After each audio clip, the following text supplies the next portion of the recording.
Check.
Can we have the witnesses seated, please?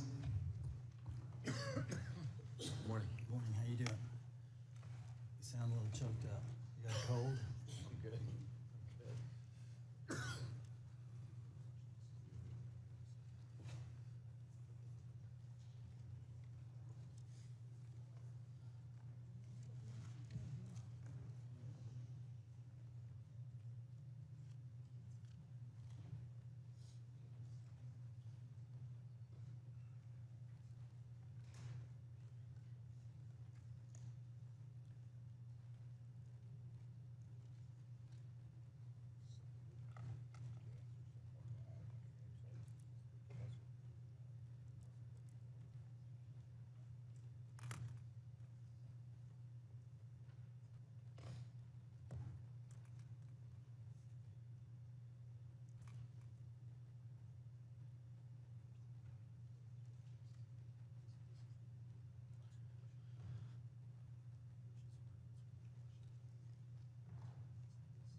Once again, good morning, everyone. Without objection, the chair may declare the committee in recess at any time. Before we begin today's hearing, I want to provide a few important reminders. First, today's open portion is being broadcast live on C-SPAN and streamed on the committee's YouTube channel.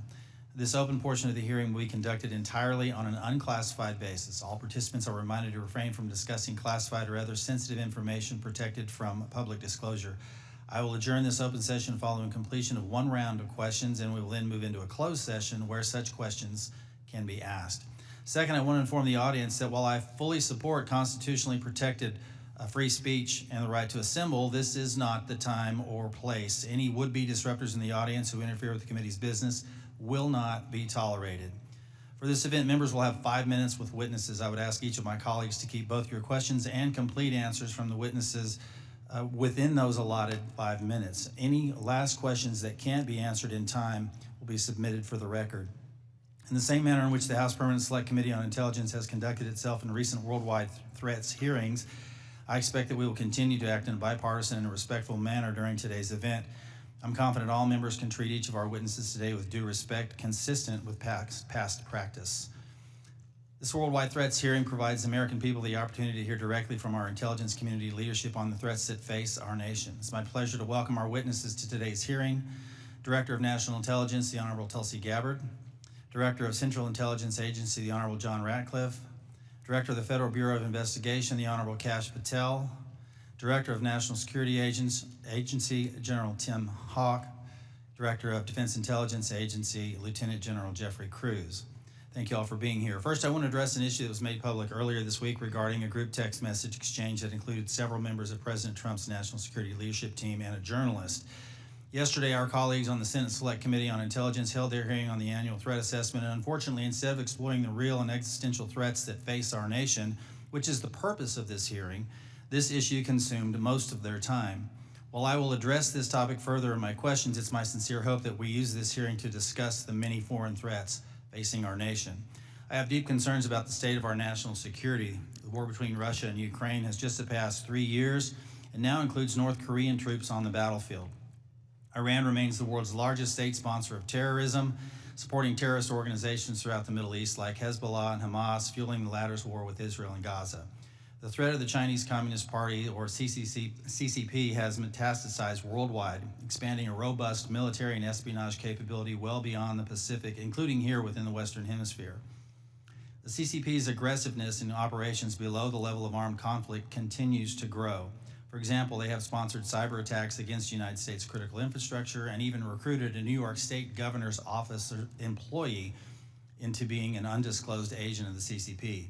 And after 4 years of a catastrophic open border policy and limited and in many cases no vetting, we have seen an explosion of illegal migrants crossing our border since 2021. In fiscal year 2024, 516 were identified to be known or suspected terrorists, 106 of whom tried to sneak into our country between ports of entry. And these are just the ones we caught of the nearly 3 million encounters recorded by Customs and Border Protection. We've also seen an ISIS-affiliated human smuggling network bringing more than 400 migrants into the United States. And this occurs through networks associated with cartels and gangs from Sinaloa to CJ&G, who present an unacceptable risk to the security of the American people. In the midst of such threats, many have understandably lost trust in the intelligence community. One reason I'm particularly concerned about is the pattern of lapses I've seen in analytic integrity and objectivity in some of the assessments provided by the IC in the last few years. From President Trump-Russia collusion fiasco to the origins of the COVID-19 pandemic to anomalous health incidents, there have been numerous instances of the IC suppressing certain reporting, using substandard reporting to support a pre-decided thesis, and failure or refusal to consider plausible alternative analyses. That, combined with many other examples of weaponized government, results in a situation where the United States is facing very real threats, while many of our citizens lack trust in those they empower to inform on our counter these threats. Look, I've been honored to serve our country for many years now, first as an explosive ordnance disposal technician in the Army, now as a representative for the 1st District of Arkansas and chairman of this committee. In my time here, I've traveled the world and met with countless IC employees, from everyday Americans doing challenging and often dangerous work of intelligence to agencies directors like yourselves.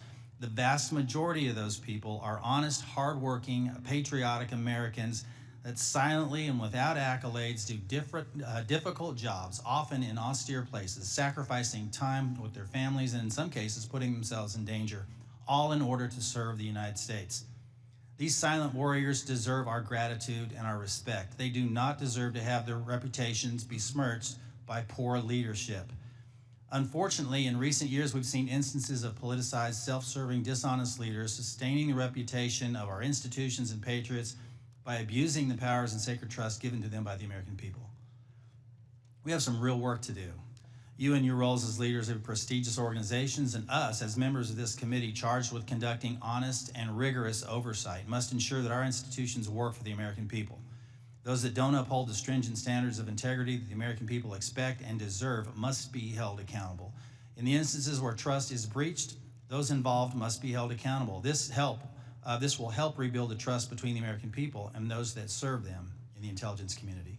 Today, we need you to be candid about the threats facing the United States.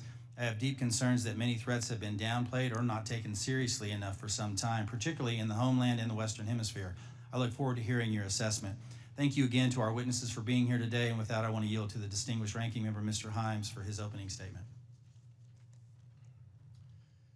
Thank you, Mr. Chairman, and good morning and welcome to our witnesses. As the chairman said, this hearing is an important opportunity for our committee and the American people to hear directly from the senior leadership of the intelligence community about the threats that our nation faces.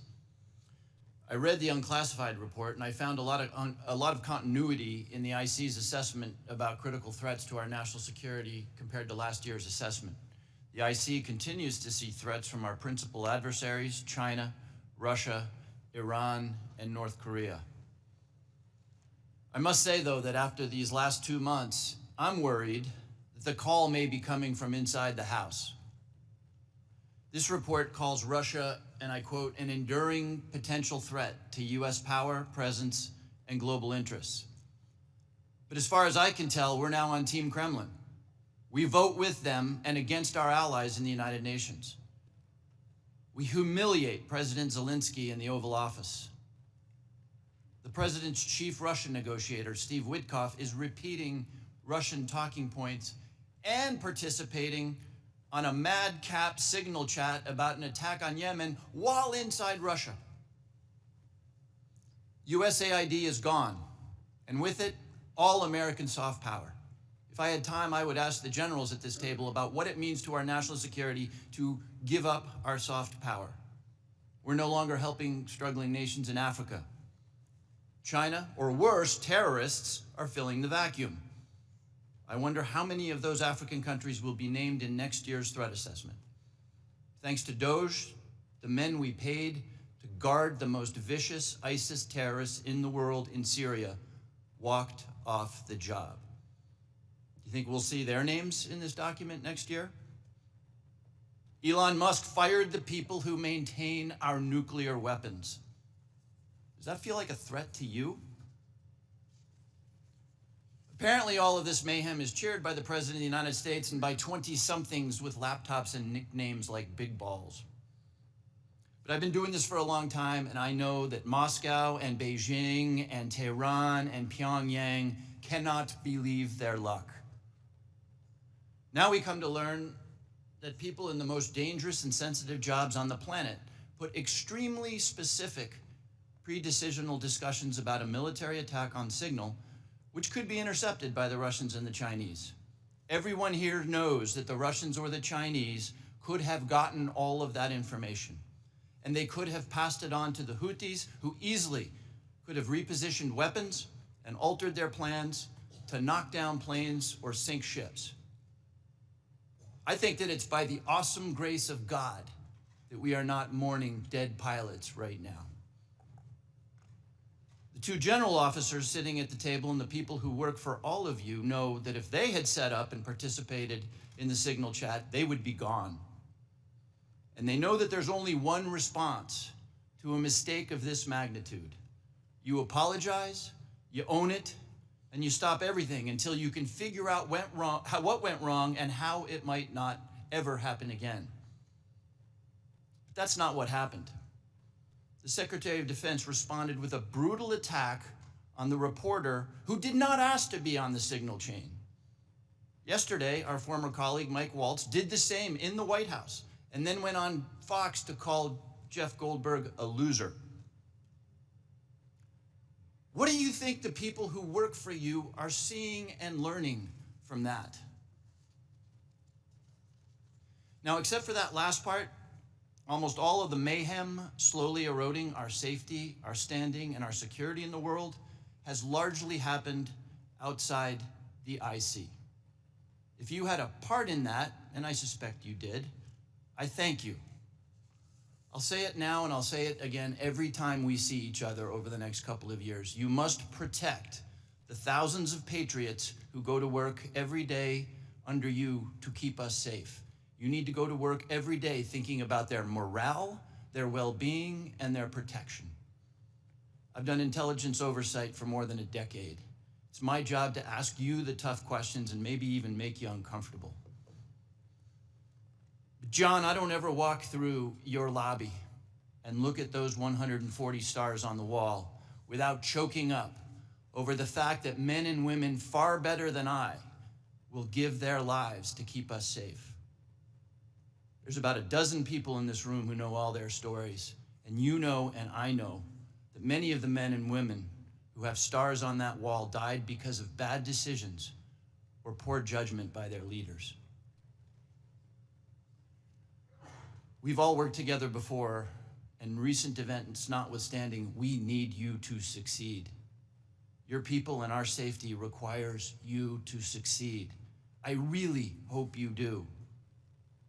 But let me say now that if some overcaffeinated 20-year-old succeeds in firing your linguists, or your mathematicians, or your paramilitary officers, if you shut down some unit because Steve Bannon or Seb Gorka doesn't like it, America will be less safe and people will get hurt.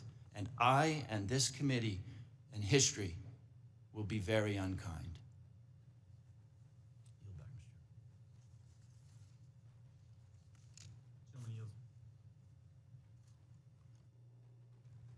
Gentleman yields. Now recognize Director Gabbard to make a statement on behalf of the intelligence community. Thank you very much, Chairman Crawford and Ranking Member Himes, members of the committee. Thank you for the opportunity for us to be here to present the 2025 Annual Threat Assessment.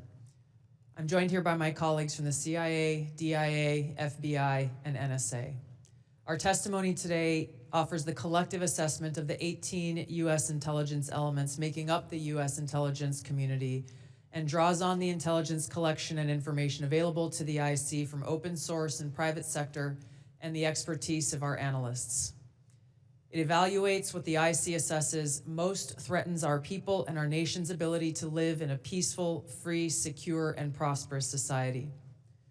As you know very well, we face an increasingly complex threat environment that is threatening us here at home and our interests abroad. I'll begin by focusing on what most immediately and directly threatens the United States and the well-being of the American people: the non-state criminal groups and terrorists putting American lives and livelihood at risk. I'll then move on to focus on the key nation states who have the capability to threaten our security and the interests of the United States.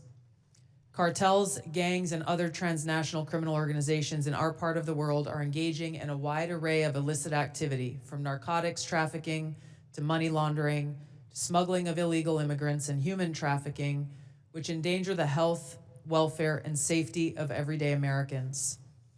Based on our latest reporting available for the year-long period ending October 2024, cartels were largely responsible for the deaths of more than 54,000 American citizens due to synthetic opioids.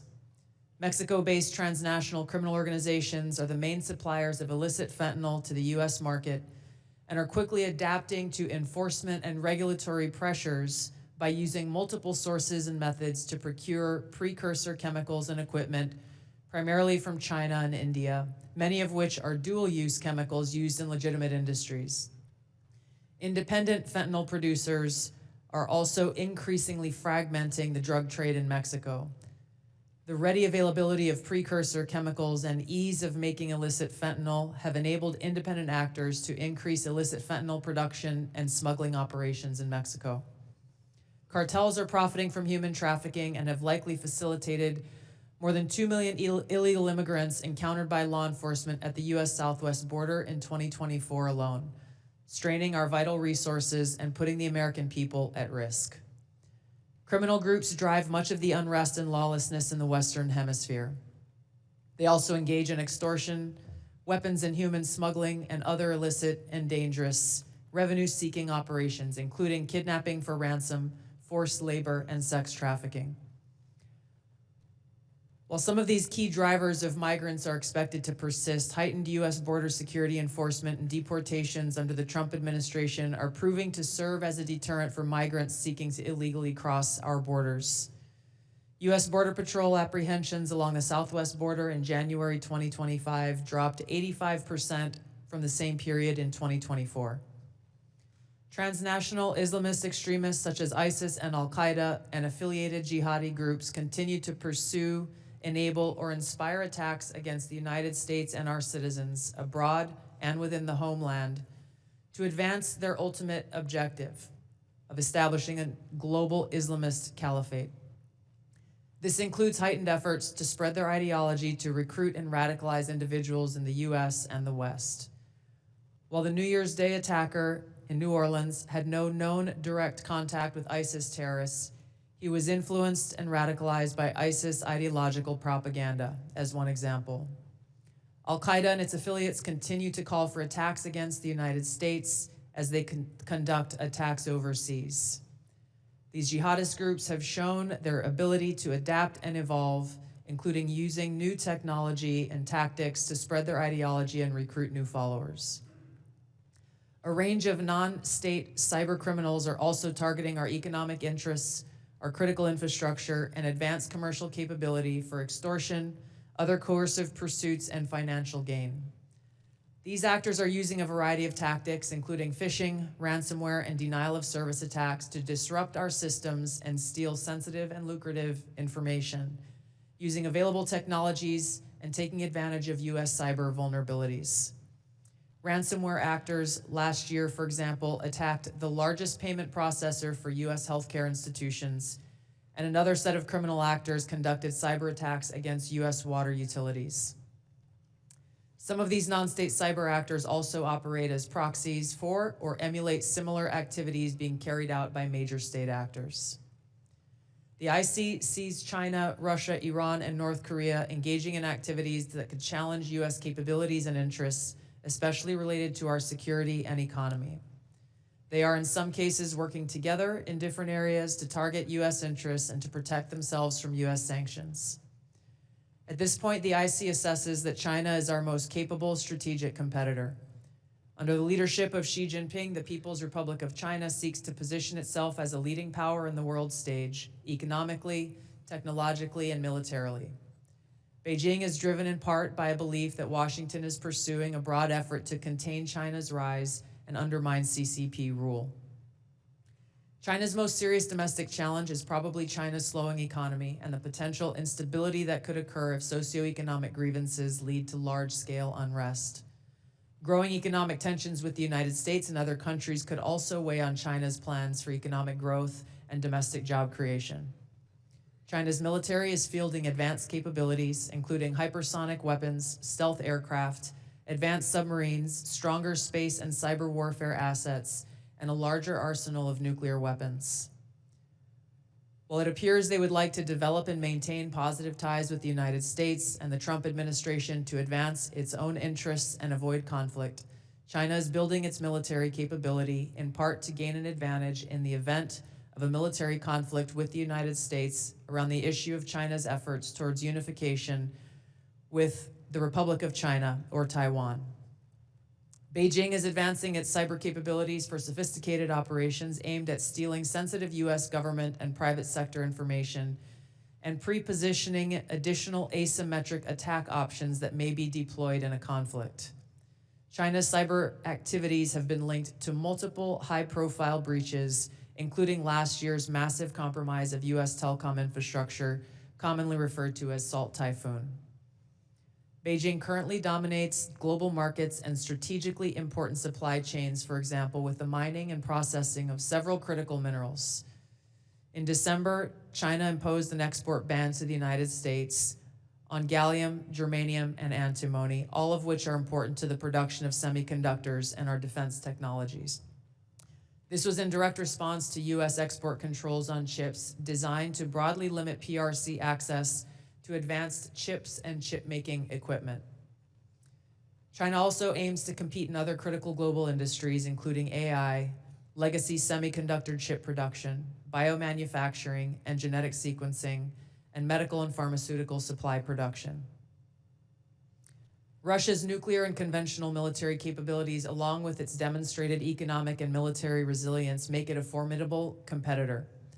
Moscow has more nuclear weapons than any other nation that could inflict catastrophic damage on the United States and the world in the event of a major war that Russian leaders feared put them and their regime at serious risk. In late 2024, Russia announced updates to its public nuclear doctrine, expanding the conditions under which Russia would consider using nuclear weapons. Russia is building a more modern and survivable nuclear force designed to circumvent US missile defense through reliable retaliatory strike potential. It intends to deter the US by holding the US homeland at risk and by having the capabilities to threaten nuclear war in a conflict. Russia's developed advanced cyber capabilities and has attempted to pre-position access to US critical infrastructure for for asymmetric options and make it a persistent cyber threat. Russia's cyber activities have been linked to multiple high-profile breaches, including the 2023 hack of Microsoft.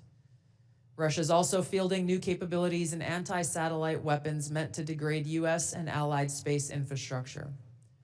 Among Russia's most concerning developments is a new satellite intended to carry a nuclear weapon as an anti-satellite weapon, violating long-standing international law against such activity and putting the U.S. and global economy at risk. Iran continues to seek to expand its influence in the Middle East, despite the degradation to its proxies and defenses during the Gaza conflict. Iran has developed and maintains ballistic missiles, cruise missiles, and UAVs, including systems capable of striking U.S. targets and allies in the region. They've shown a willingness to use these weapons, including during a 2020 attack on U.S. forces in Iraq and in attacks against Israel in April and October 2024. Iran's cyber operations and capabilities also present a serious threat to U.S. networks and data. The IC continues to assess that Iran is not building a nuclear weapon, and Supreme Leader Khamenei has not authorized the nuclear weapons program that he suspended in 2003. We continue to monitor closely if Tehran decides to reauthorize its nuclear weapons program. In the past year, we've seen an erosion of a decades-long taboo in Iran on discussing nuclear weapons in public, likely emboldening nuclear weapons advocates within Iran's decision-making apparatus. Iran's enriched uranium stockpile is at its highest levels and is unprecedented for a state without nuclear weapons. Iran will likely continue efforts to counter Israel and press for a U.S. military withdrawal from the region by aiding, arming, and helping to reconstitute its loose consortium of like-minded terrorist actors, which it refers to as its axis of resistance. Although weakened, this collection of actors still presents a wide range of threats, including to Israel's population, U.S. forces deployed in Iraq and Syria, as well as U.S. and international military and commercial shipping and transit. North Korean leader Kim Jong-un is pursuing stronger strategic and conventional capabilities that can target U.S. forces and allies in the region, as well as the U.S. homeland, to bolster North Korea's leverage and stature, defend its regime, and achieve at least tacit recognition as a nuclear weapons power. Kim's recently cemented strategic partnership with Russia supports these goals by providing him with greater financial, military, and diplomatic support, reducing its reliance on China, and providing North Korean forces and weapons systems with warfighting experience. Kim views his strategic weapons advances, its deepening ties with Russia, and its economic durability as strengthening his negotiating position against Washington's demands for denuclearization and lessening Kim's need for sanctions relief. Since 2022, China, Russia, Iran, and North Korea have grown closer. Removing the accelerant of the war in Ukraine is unlikely to revert these bilateral relationships to a pre-war 2021 baseline, leaving room for new strategic priorities and world events to create new incentives or challenges to their expanded cooperation. Russia has been a catalyst for much of this expansion, driven heavily by the support it has needed for its war against Ukraine, including protection from U.S. and Western sanctions. In addition to exchange of military and other resource capabilities with North Korea, Russia has relied more heavily on China's financial and defense industry backing and has increased combined military exercises with China. With Iran, Russia has also expanded financial ties to mitigate sanctions. Iran has become a critical military supplier to Russia, especially of UAVs, in exchange for Russian technical support for Iranian weapons, intelligence, and advanced cyber capabilities. The threats that we see to the U.S. to U.S. national security are both complex and multifaceted. In closing, I want to address briefly the signal chat issue that I know many of you are concerned about. The President and National Security Advisor Waltz held a press conference yesterday with a clear message. It was a mistake that a reporter was inadvertently added to a signal chat with high-level national security principals having a policy discussion about imminent strikes against the Houthis and the effects of the strike. National Security Advisor has taken full responsibility for this, and the National Security Council is conducting an in-depth review along with technical experts working to determine how this reporter was inadvertently added to this chat. The conversation was candid and sensitive, but as the President National Security Advisor stated, no classified information was shared. There were no sources, methods, locations, or war plans that were shared. This was a standard update to the National Security Cabinet that was provided alongside updates that were given to foreign partners in the region. The Signal Message app comes pre-installed on government devices. In December of 2024, CISA stated, quote, "We strongly urge highly targeted individuals to immediately review and apply best practices provided in the guidance to protect mobile communications, including consistent use of end-to-end encryption." And they named Signal as an app as an example of such an end-to-end encrypted messaging app. Ideally, these conversations occur in person. However, at times, fast-moving coordination of an unclassified nature is necessary where in-person conversation is not an option. I'm also aware that a lawsuit was filed yesterday on this issue. As a result of that pending litigation, I'm limited in my ability to comment further on that specific case. My Office of General Counsel will be in close contact with the Department of Justice on this matter. The most important thing to the American people and to all of us is the success of this military operation against terrorists who have been and continue to attack American service members was extremely successful, thanks to the leadership of President Trump and the actions of our brave men and women in uniform. As the heads of the American people's intelligence community, we will continue to provide the President, you in Congress, and our war fighters with timely, unbiased, relevant intelligence to keep our country secure, free, prosperous, and at peace. Thank you, Mr. Chairman. Thank you, Director Gabbard. We now turn to member questions. I'll recognize myself for 5 minutes. I want to talk about, before I get into the threats, I want to talk about something we've talked about in this committee and in this setting before. We've had IC agency leaders commit to complying with our document requests but not follow through. I don't know if this is due to direction from previous administration or middle management obstruction, but I find it completely unacceptable. In fact, I had to subpoena the NSA in order to cooperate with our AHI investigation last year. As you all know, it's the charge of this committee to conduct rigorous oversight, and part of that oversight is to occasionally requires us that we request documents from your organizations to enable our investigations. We cannot adequately do our jobs without your partnership and your cooperation. General Haugh and General Kruse, we had this conversation here before last year, and I'm not satisfied with your responsiveness. Therefore, I'm going to ask that question again on the record in this open setting to each of you.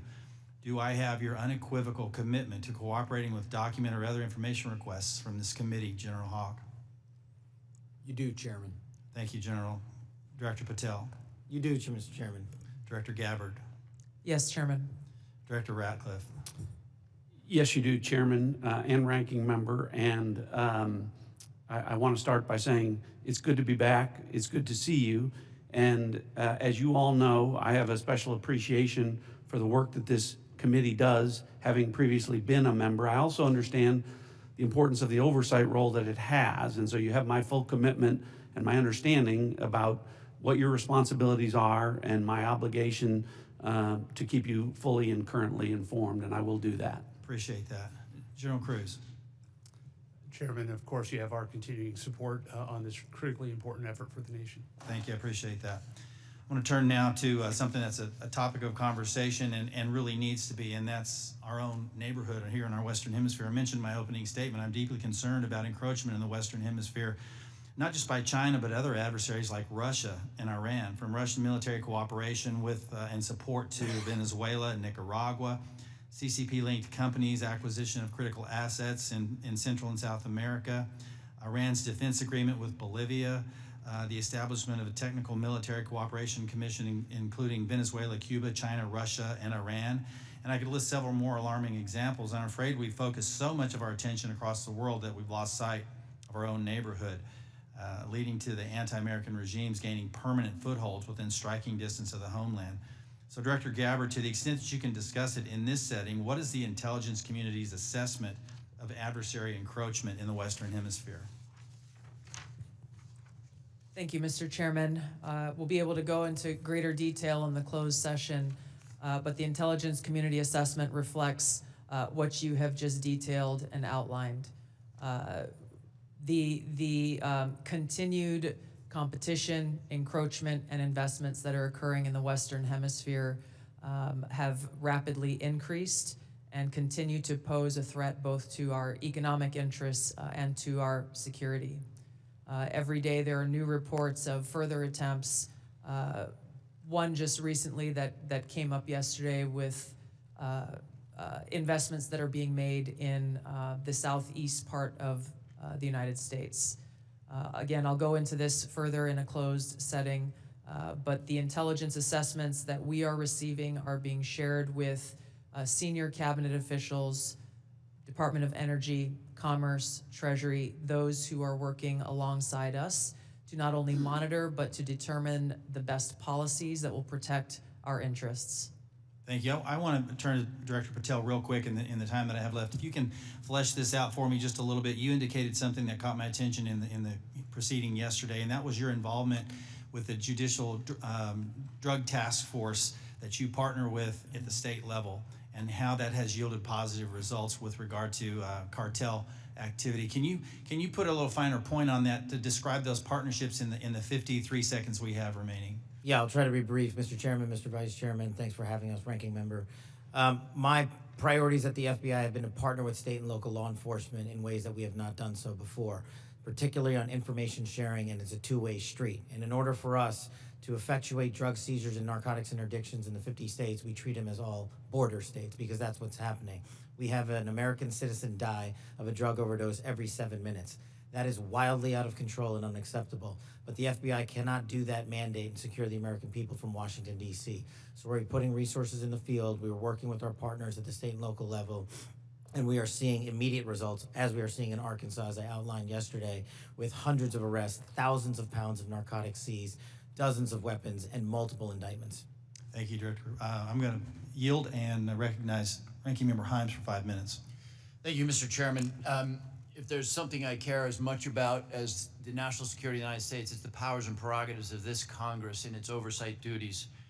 So I want to spend a minute or so on yesterday's testimony in front of the Senate and direct these questions in particular to Director Patel and Director Gabbard. Yesterday, Senator Heinrich asked, did this conversation, referring to the signal chat, include information on weapons, packages, targets, or timing? Director Patel, you said not that I'm aware of. Director Gabbard, you said same answer. This morning we learned that the signal chat included the following update, forward-looking update from the Secretary of Defense.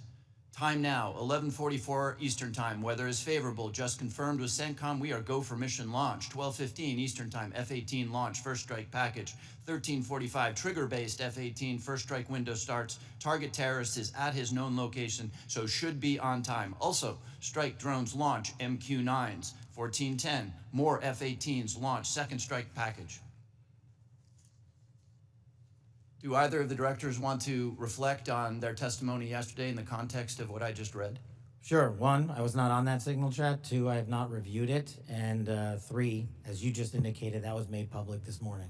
But Director, you didn't, prior to yesterday's Senate, you were on the signal chat, correct? No. Okay, but did you review the material on the signal chat? No, I wasn't on it. Director Gabbard?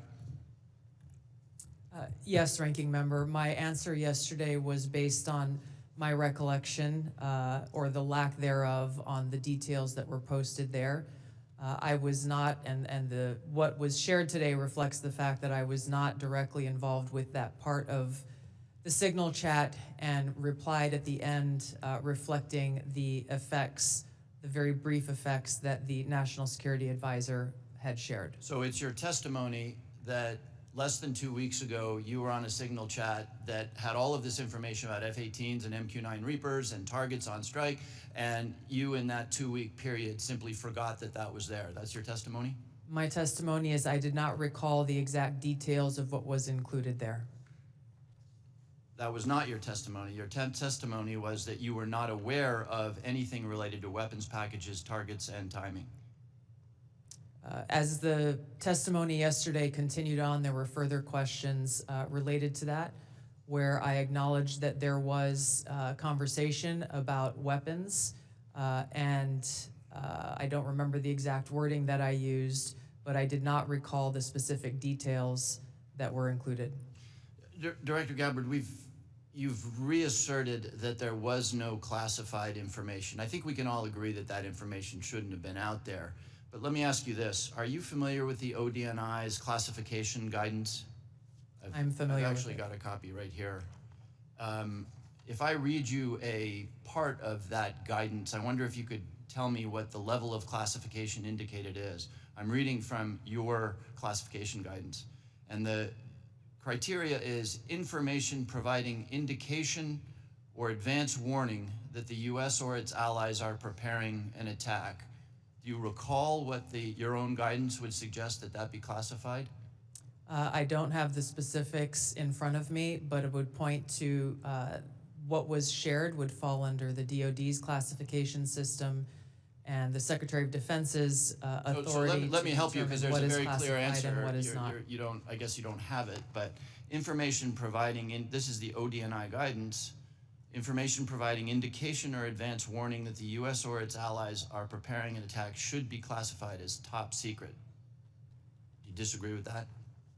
I don't disagree with that. I just point out that the DoD classification guidance is separate from the ODNI's classification guidance. Do you think it would be materially different? Ultimately, the Secretary of Defense holds the authority to classify or declassify. Do you think it's likely that DoD guidance is materially different from what I just read? I haven't reviewed the DoD guidance, so I can't comment.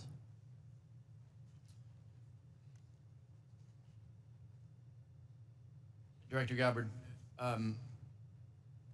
a lot of this suggests sort of a lack of sobriety. When there's punch emojis and fire emojis, it's a lack of sobriety. I don't mean that literally. But I have one last question for you, because I think people really listen to what you have to say. You, on March 15th, as DNI, retweeted a post from Ian Miles Chong, who is listed on RT, that's Russia Today's website, as, quote, a political and cultural commentator who has contributed content to RT since at least 2022. Director Gabbard, do you think that it's responsible for you as head of the intelligence community and the principal presidential intelligence advisor to retweet posts from individuals affiliated with Russian state media? That retweet came from my personal account, and I would have to go back to look at the substance of the tweet. Can I, just so that we don't have a lack of confusion amongst our allies and enemies and us, can I act perhaps that you not think that you should be saying one thing on your personal account than you say officially? I maintain my First Amendment rights to be able to express my own personal views on different issues. Thank you. I yield back, Mr. Chairman. Gentleman yields now. Recognize the distinguished Vice Chairman, General Kelly.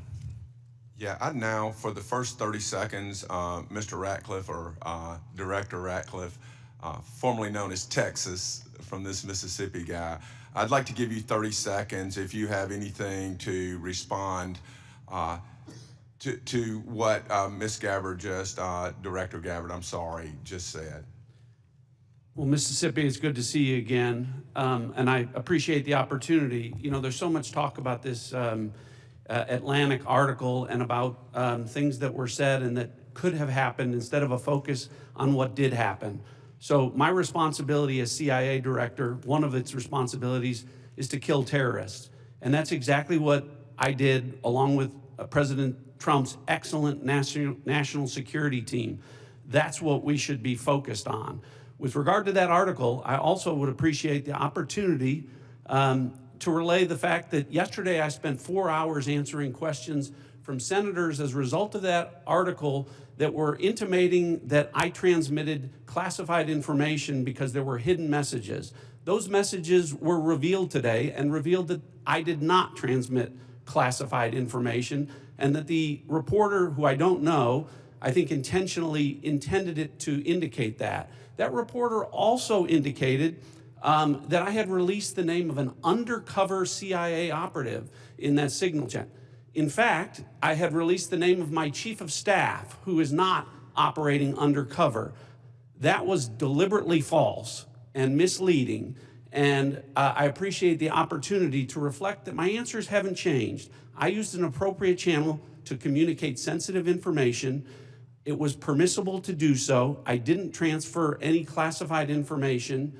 And at the end of the day, what is most important is that the mission was a remarkable success, is what everyone should be focused on here, because that's what did happen, not what possibly could have happened.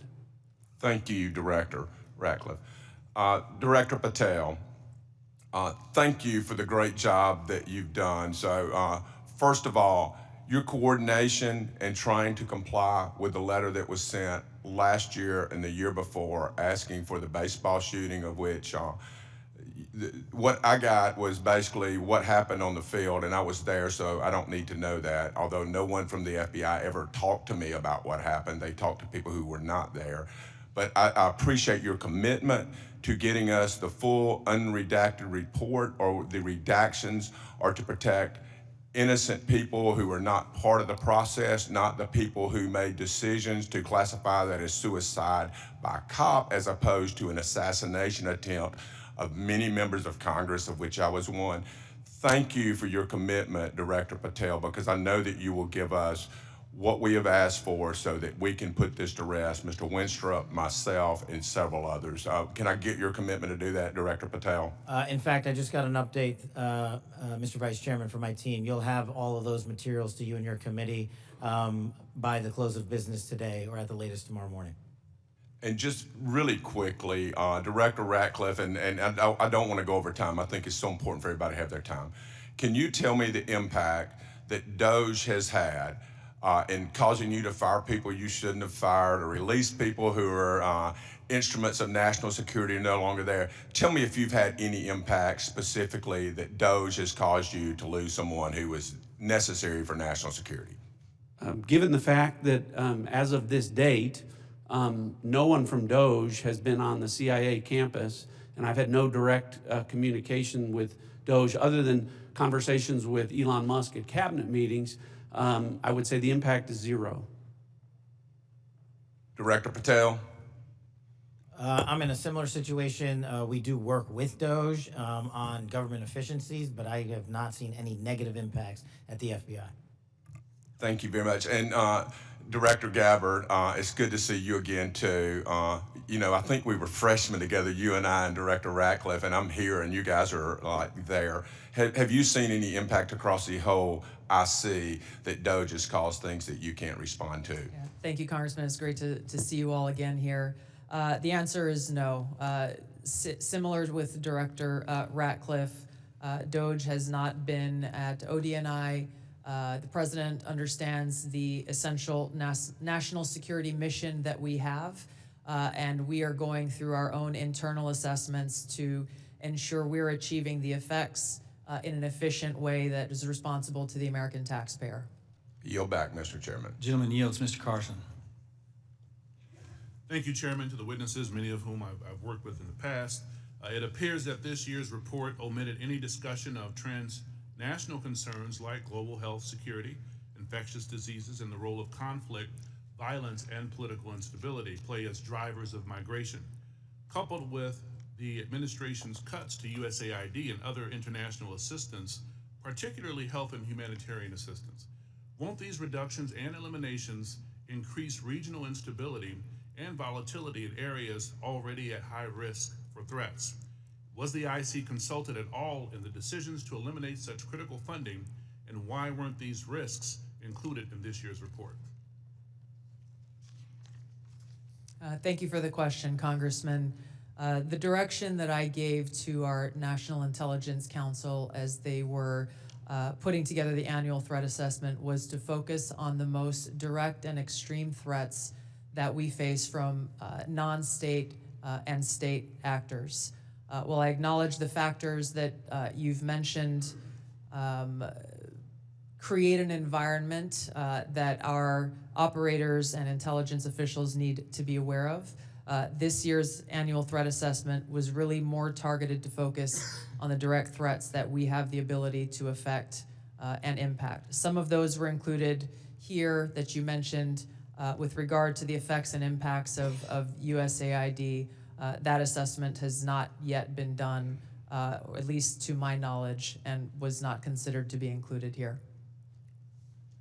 Director Patel, this year's assessment, sir, confirms a threat I've worked on for a number of years, domestic extremists, including lone wolves, white nationalists motivated by racial or anti-government grievances, even religious grievances. Mr. Director, a few yes or no questions. Do you, sir, agree that these domestic threats must be addressed as thoroughly as foreign extremists? All threats like that will be treated equally, yes, sir. Is it true, sir, you moved personnel out of the FBI section responsible for countering domestic violent extremists? I don't believe I did that. Is it true, sir, that you've discussed disbanding this section? I don't believe I've done that. Will you pledge today, sir, not to disband this critical section? I will pledge to you today that any personnel matters that are being worked on currently, once finalized, the congressional notification will be published to your committee. Mr. Chairman, I yield back. The gentleman yields. Now recognize the gentleman from Illinois, the former federal prosecutor, Mr. LaHood. Well, thank you, Mr. Chairman. I want to thank all of our witnesses today for your service to our country. And I want to focus my questions this morning on FISA Section 702. And Director Ratcliffe, welcome back to the committee. In your confirmation hearing before the Senate, you were asked extensively about FISA and Section 702, and I think laid out a compelling narrative on how, as you described it, quote, how indispensable it is to national security. And you were also asked about a warrant requirement on Section 702. And your answer to that was, quote, on whether a warrant makes sense on 702, your quote was, the answer is no. We're talking about national security issues where sometimes minutes matter in the ability to disrupt or interdict the bad actors or to act upon the intelligence that you can gain from that, unquote. Director, I wanted to ask you, is that still your belief today regarding the warrant requirement? Congressman, it absolutely is. You've accurately reflected my prior testimony. It is also my testimony that 702 is indispensable to our intelligence picture, and the loss of it would be catastrophic to CIA. And the reason that I say that from this position is not only is 50% of all of our critical analysis provided to the President as Commander-in-Chief in the President's daily brief 702 derived, 70% of CIA's success with regard to advanced weapons counterproliferation is the result of 702 collected information. And finally, 90% of CIA's successful interdictions with regard to synthetic drugs like fentanyl are the result of 702 collection. It's absolutely indispensable to the work that CIA does, and I'm glad that you gave me the opportunity to reflect that to this committee. Thank you, Director. And just to ask a follow-up on that, as you know, in the House last year when we had our FISA reform and Section 702 reform measures put in place, you know, we had a debate, robust debate on the House floor regarding the warrant requirement. It was a very, very close vote, 212 to 212. Director Ratcliffe, what can you tell our members to alleviate and reassure them on, again, the harm that a warrant requirement would do to 702? Well, Congressman, it would impose a de facto ban on lawfully querying previously collected data to find threats against U.S. persons and government officials. So that would be, again, catastrophic to our efforts to keep our community safe. And I would also point out, because I know that these are legitimate concerns with regard when we talk about FISA and 702 specifically, everyone on this committee recalls that when I was a member, I also called out FISA abuses when they occurred. And and I don't want there to be any violation of Americans' civil liberties and Fourth Amendment rights. But I would point to the CIA's frankly impeccable record of compliance, and we can talk about that more in a closed session. Thank you, Director. Director Patel, I want to turn to you. Similar in your Senate confirmation, you were asked extensively about 702. And as you know, in our bill that we passed last year, we put lots of reforms and changes and protocols in place for the FBI. And I know that you're supportive of many of those. Specifically on the impracticalities of a warrant requirement on 702, you were quoted as saying, when you were asked about it, it is almost impossible to make that function of the warrant requirement work and to serve the national no-fail mission. Is that still your testimony here today? It's great to see you, Congressman, and yes, that's my testimony. Thank you.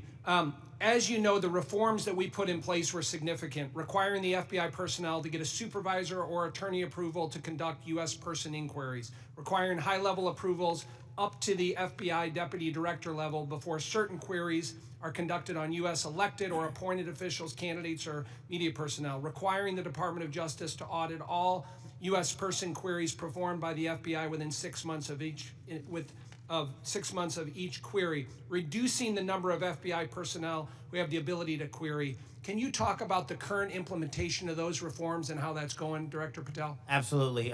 With probably the most recent one, in terms of 702 query reviews, we only have about 200 left when it comes to U.S. persons, and we will promulgate those findings to you. But as of today, of all the U.S. persons queried in the 702 databases, there's only been one instance of negligent conduct.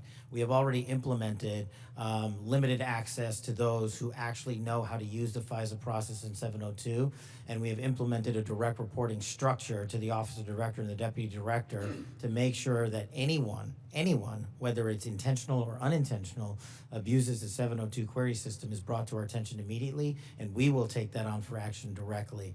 And in terms of piggybacking off Director Ratcliffe's, the public defender in me realizes the importance of constitutional due process more than anyone.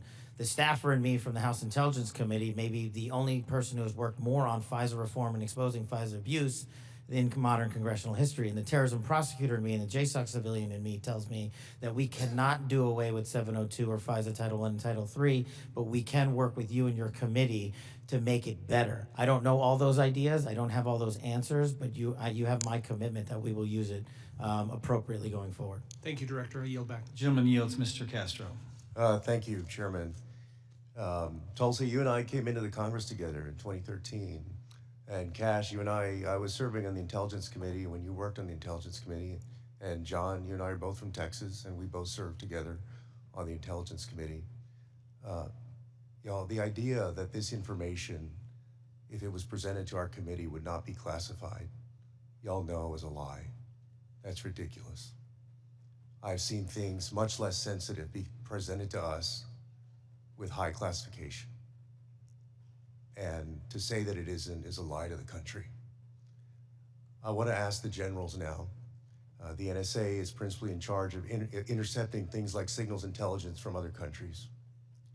General, I want to ask you, if your organization, your agency, intercepted something like this from Russia or China or some other country, would you consider this classified information?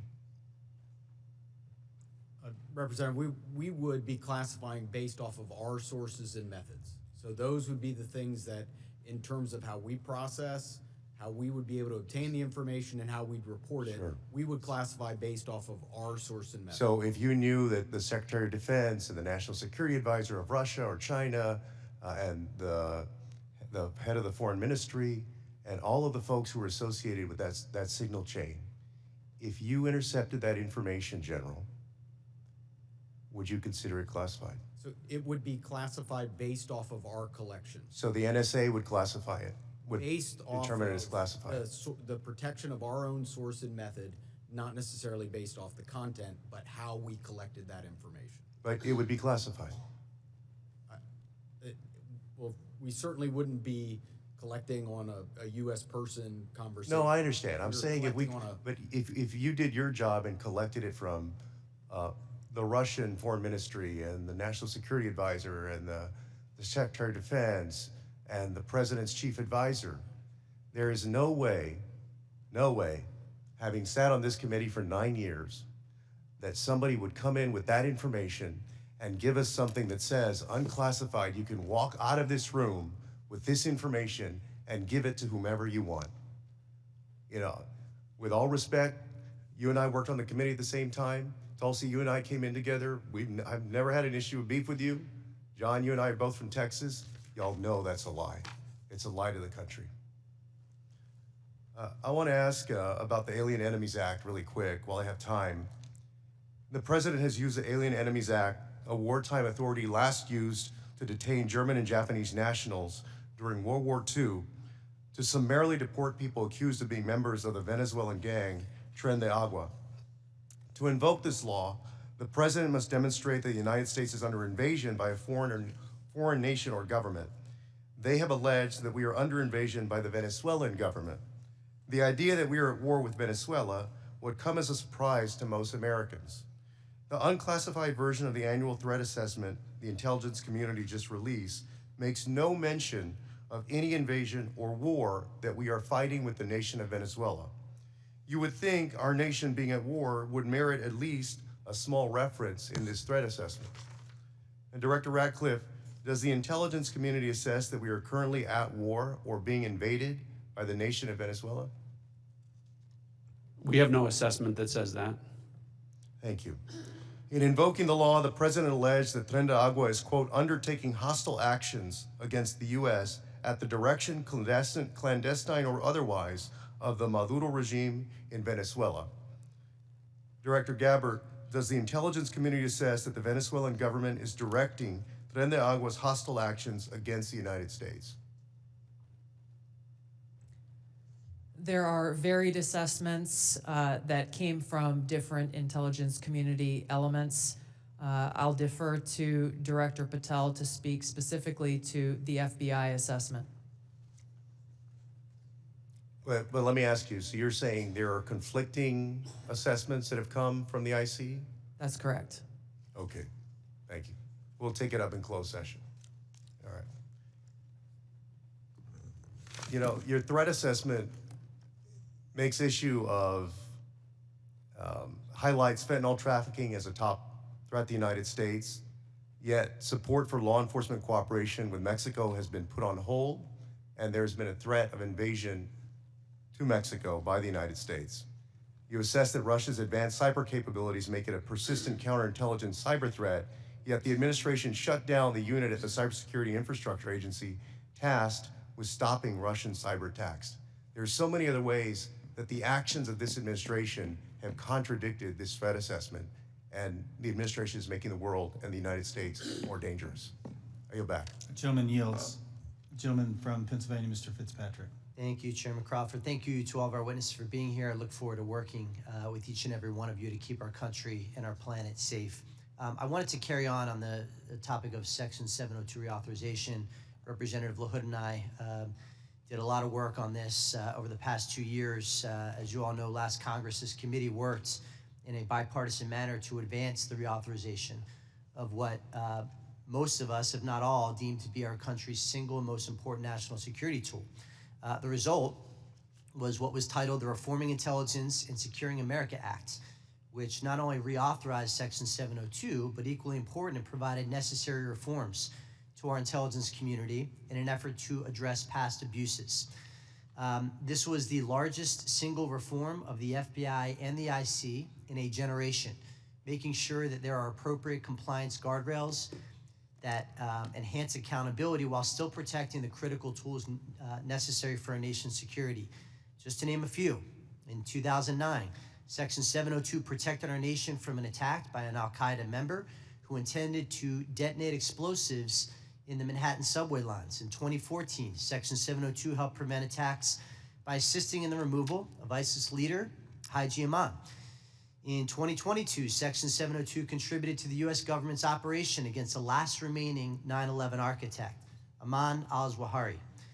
And as we saw in the horrendous attacks of October 7th, an attack on the people of Israel, where Hamas killed over 1,200 innocent civilians, intelligence collection is essential to the safety and security of our population. We must never, ever see another attack the likes of 9/11, especially as a result of a self-inflicted intelligence failure. Not reauthorizing the use of this authority in this coming year would intentionally and willingly put the United States at a disadvantage against actors who seek our destruction. Representative LaHood touched on the warrant requirement. As you all know, that is really the linchpin here. And I think it's abundantly clear for members of this committee, members of this Congress, and for members of our intelligence committee to understand that a warrant requirement is on the collection of data. A warrant requirement cannot apply to the querying of already lawfully collected data. To follow that theory to its logical extreme would be to say that a police department who has an evidence locker containing lawfully collected data has to get a warrant to re-enter that evidence locker. It'd be akin to say to a police officer they cannot run a license plate, which is querying off of lawfully collected Department of Transportation data without getting a warrant. It would shut down the courts, it would shut down law enforcement, it would make our country much less safe. So I want to ask Director Patel, Director Ratcliffe, I want to yield the floor to you as we will be working with all of you, particularly your two agencies, on reauthorization, to share your thoughts.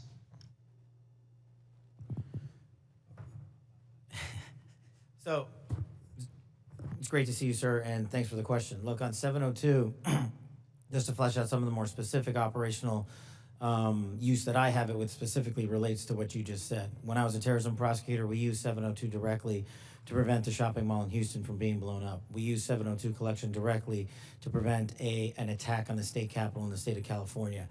And those individuals were prosecuted and are currently in prison. And balancing that awesome responsibility with the constitutional protections that every American should have when we're talking about U.S. persons specifically is something that I keep in mind on every single decision surrounding 702. But as Director Ratcliffe stated, it has been my experience, while I understand and appreciate the concerns for the warrant requirement based on U.S. persons, if there is a solution that allows that to happen in real time, then we can have that discussion. But I have not encountered one, and thus it obviates the need in my perspective, in my mission set to protect the American people and hunt down criminals in its application. So where it is now with the reforms y'all have implemented, we've done a great job on protecting American civil liberties, and I'm always open to, and I do believe we can do some more. Director Ratcliffe. Good to see you again, Congressman. I agree with Director Patel's comments with regard to that. I'll start out by saying, obviously in this role, I'm not a policymaker, but at the appropriate time, when this comes up for renewal, I think I made it clear and will make it clear from the CIA's perspective, the indispensability of 702 as a tool to providing the Commander-in-Chief an accurate picture of the threat environment. You mentioned some examples of 702 success. When we get into the classified session later this afternoon, I have some further examples of 702 success that we can talk about, and I think that reflects my position. Thank you all. I yield back. The gentleman yields. Mr. Krishnamurthy. Good morning. Thank you, Mr. Chair, and thank you to our witnesses for coming. Thank you for your service.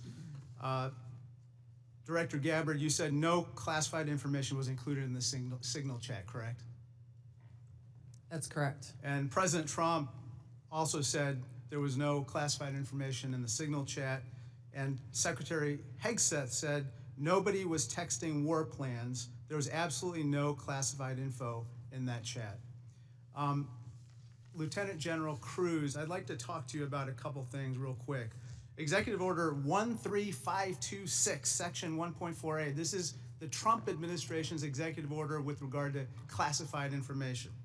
It says, information shall be classified if its unauthorized disclosure could reasonably be expected to cause damage to national security, including military plans, weapon systems, or operations. You don't disagree that that's accurately quoted, right? That's an accurate quote from the executive order. And DOD 5200.01, this is the DOD's manual on classification, says, quote, information shall be classified if its unauthorized disclosure could reasonably be expected to cause describable damage to national security. This includes military plans, weapon systems, or operations. You don't disagree that I quoted that accurately, right? That's also an accurate quote. Can I show you I'd like to show you the text that Secretary Hegseth actually published to the world. Now, Lieutenant General Kruse, as Ranking Member Himes said, it says, time now, weather is favorable, just confirmed with CENTCOM we are a go for mission launch. Then it says at 12:15 Eastern, F-18's launch, first strike package. F-18s are military systems, correct? Weapon systems. They are. Okay. 13:45, trigger-based F-18 first strike window starts. Target terrorist is at his known location, so should be on time. Also, strike drones launch, MQ-9s. MQ-9s is a weapon system, correct? They are. Okay. I think applying the executive order as well as the DoD manual to this fact pattern, we clearly have weapon systems that have been identified. That is classified information. Now, the reason why it's important that this information not be disclosed is that we don't want the adversaries to know what's about to happen, right, sir? Well, I would draw a small distinction there. You referenced and asked if that platform, those two platforms are weapon systems. They are, but those terms are used all across the globe in a lot of contexts. So it's really about how they're used in the context of this particular document. I just wanted to clarify that the use of those terms, I understand. Yeah. In this situation, those are operational details. They are operational details, but again, as you quoted the DoD instruction, it's about operations. So as you further go down into what are the operational details, I think as we had a discussion yesterday, the important aspect, I think all of us are very familiar. This is classified information. This is classified information. It's a weapon system as well as sequence of strikes as well as details about the operations. And so I think that just piggybacking off of what some other members have said, using the DoD's manual as well as the executive order in operation today with the Trump administration, this text message is clearly classified information. Secretary Hegseth has disclosed military plans as well as classified information. He needs to resign immediately. He needs to resign immediately, and a full investigation needs to be undertaken with regard to whether other similar signal chats are occurring in this administration.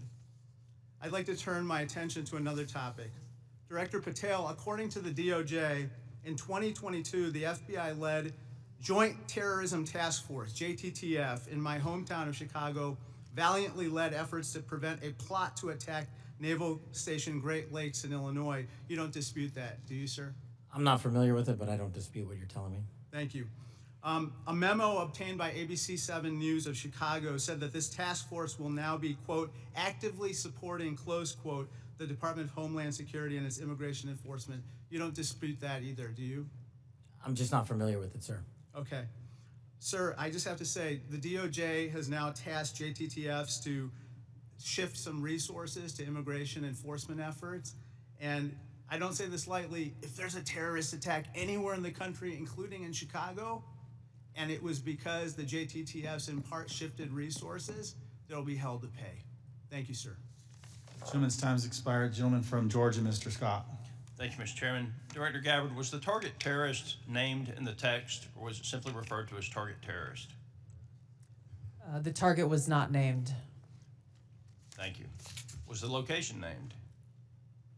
Congressman, no locations were named. Thank you.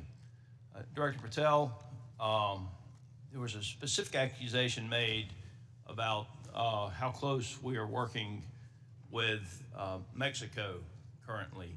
My understanding, and I want to congratulate you on this, and I think it shows a shift of focus at the FBI since you've taken over to what it should have been doing all along, which is chasing the 10 most wanted that are threatening our country. My understanding is that 2 of the 3 were actually arrested in Mexico and are being extradited back to the United States. Is that correct? Yes, sir. We have been working. One of the first meetings I took as FBI director was my counterpart, Secretary Farouche in Mexico. And subsequent to that, we have extradited or expelled from Mexico, 2 top 10 of the FBI's most wanted list, and 33 other criminals. Well, it sounds to me like we're working closer with them today than we have in the last several years, and that the focus of the FBI has shifted to actually protecting American citizens instead of arresting pro-life protesters.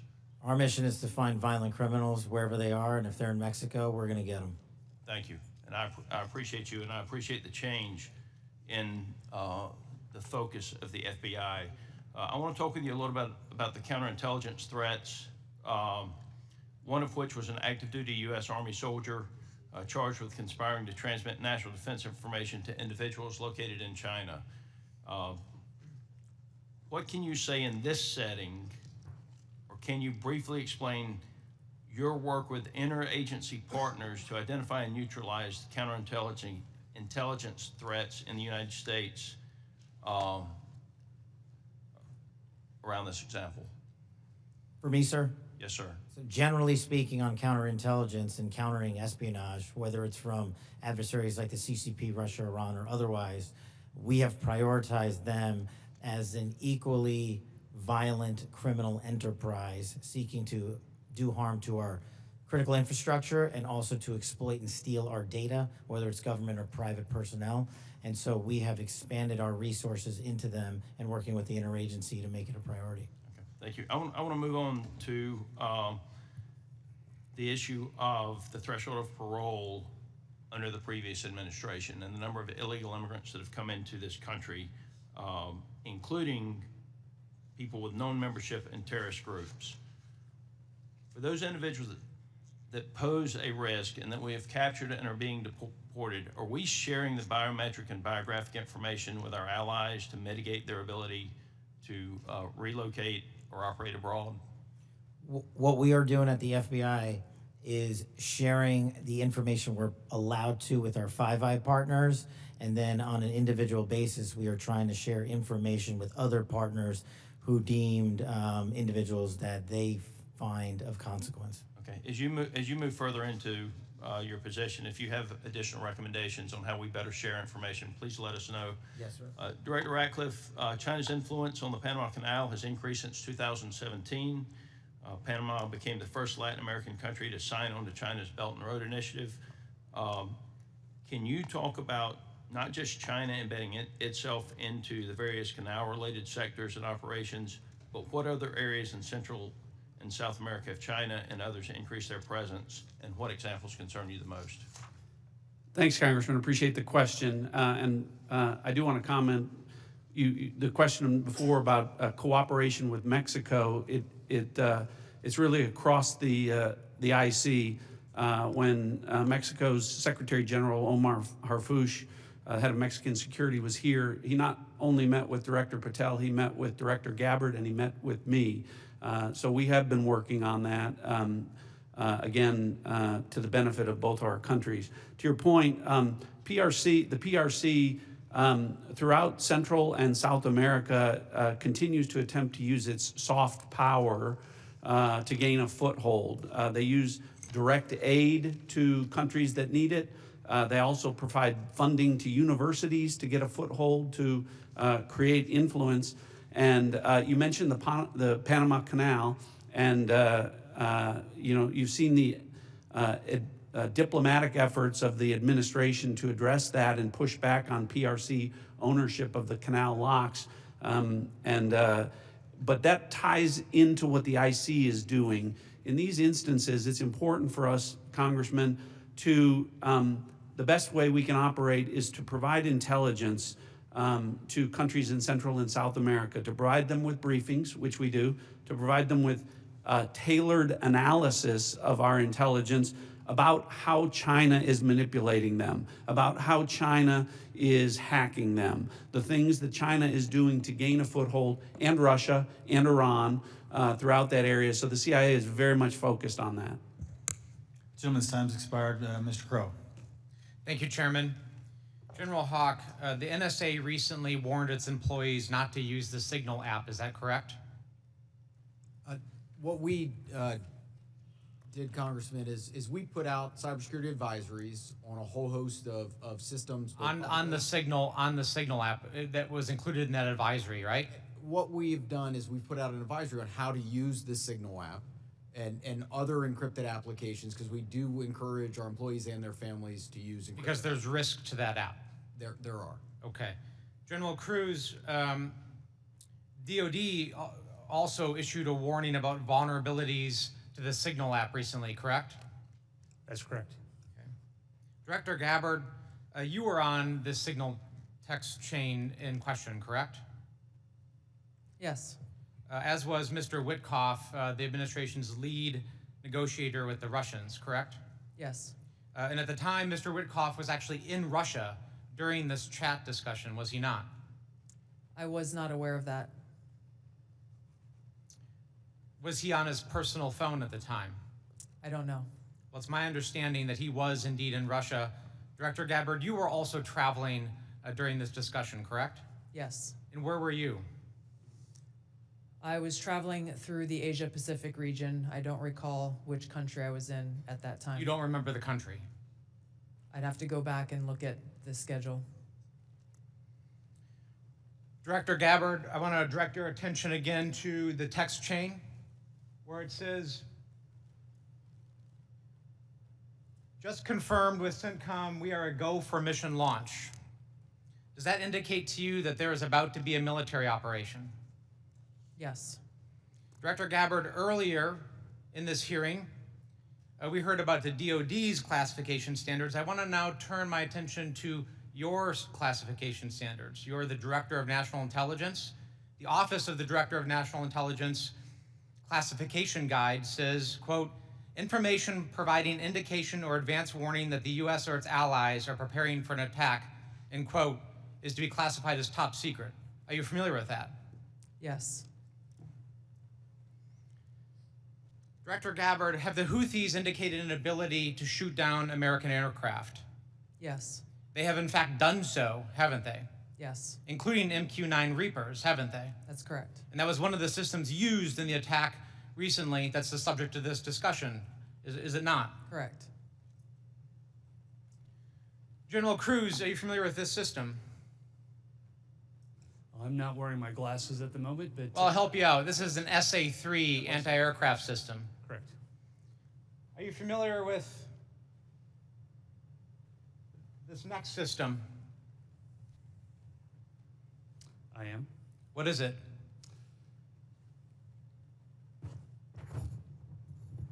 I'm going to have to ask you. It's an SA-6. I'm going to guess that... This is also an advanced anti-aircraft system, is it not? It is. It was used widely in the Balkans in the 90s, correct? And the Houthis also have this system, don't they? They certainly do. And they've employed it against our aircraft, have they not?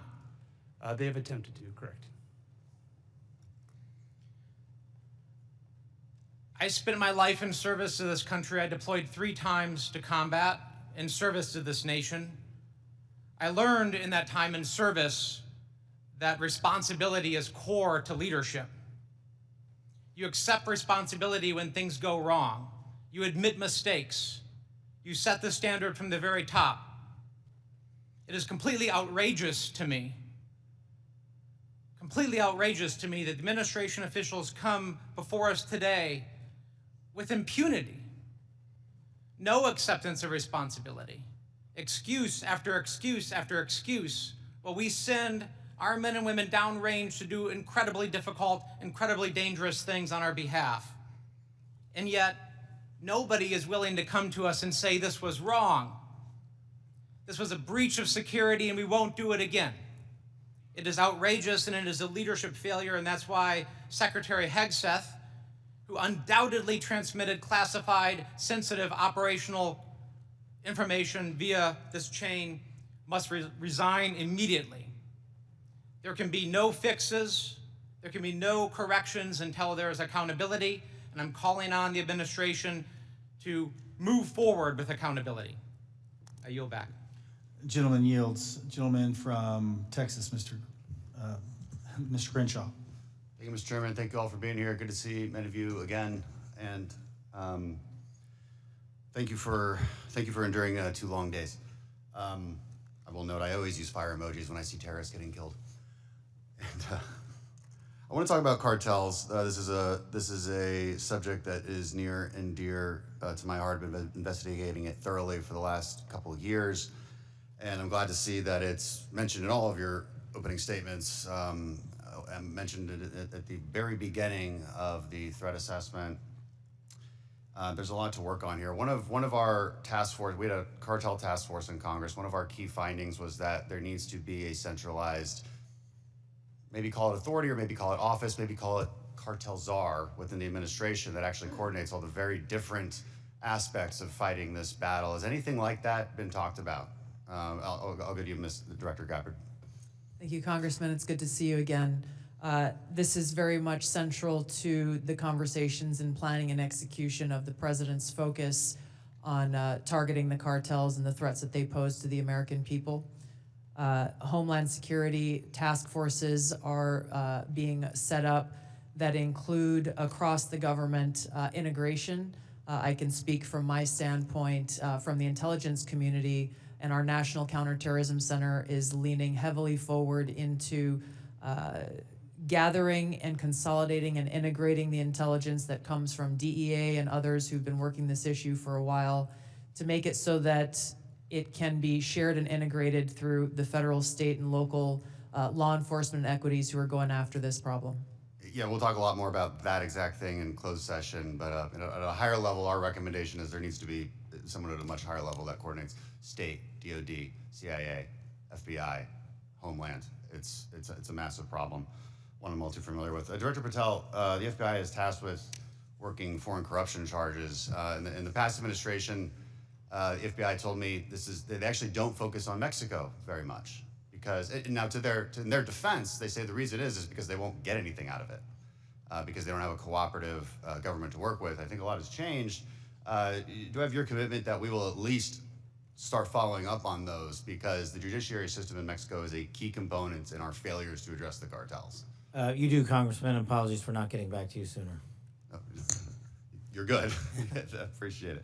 I also want to ask you that the FBI has disrupted an alarming number of terrorist attacks in the last year, last 2 years. Great on the FBI for doing that. I don't think many Americans realize how good the FBI has been at this.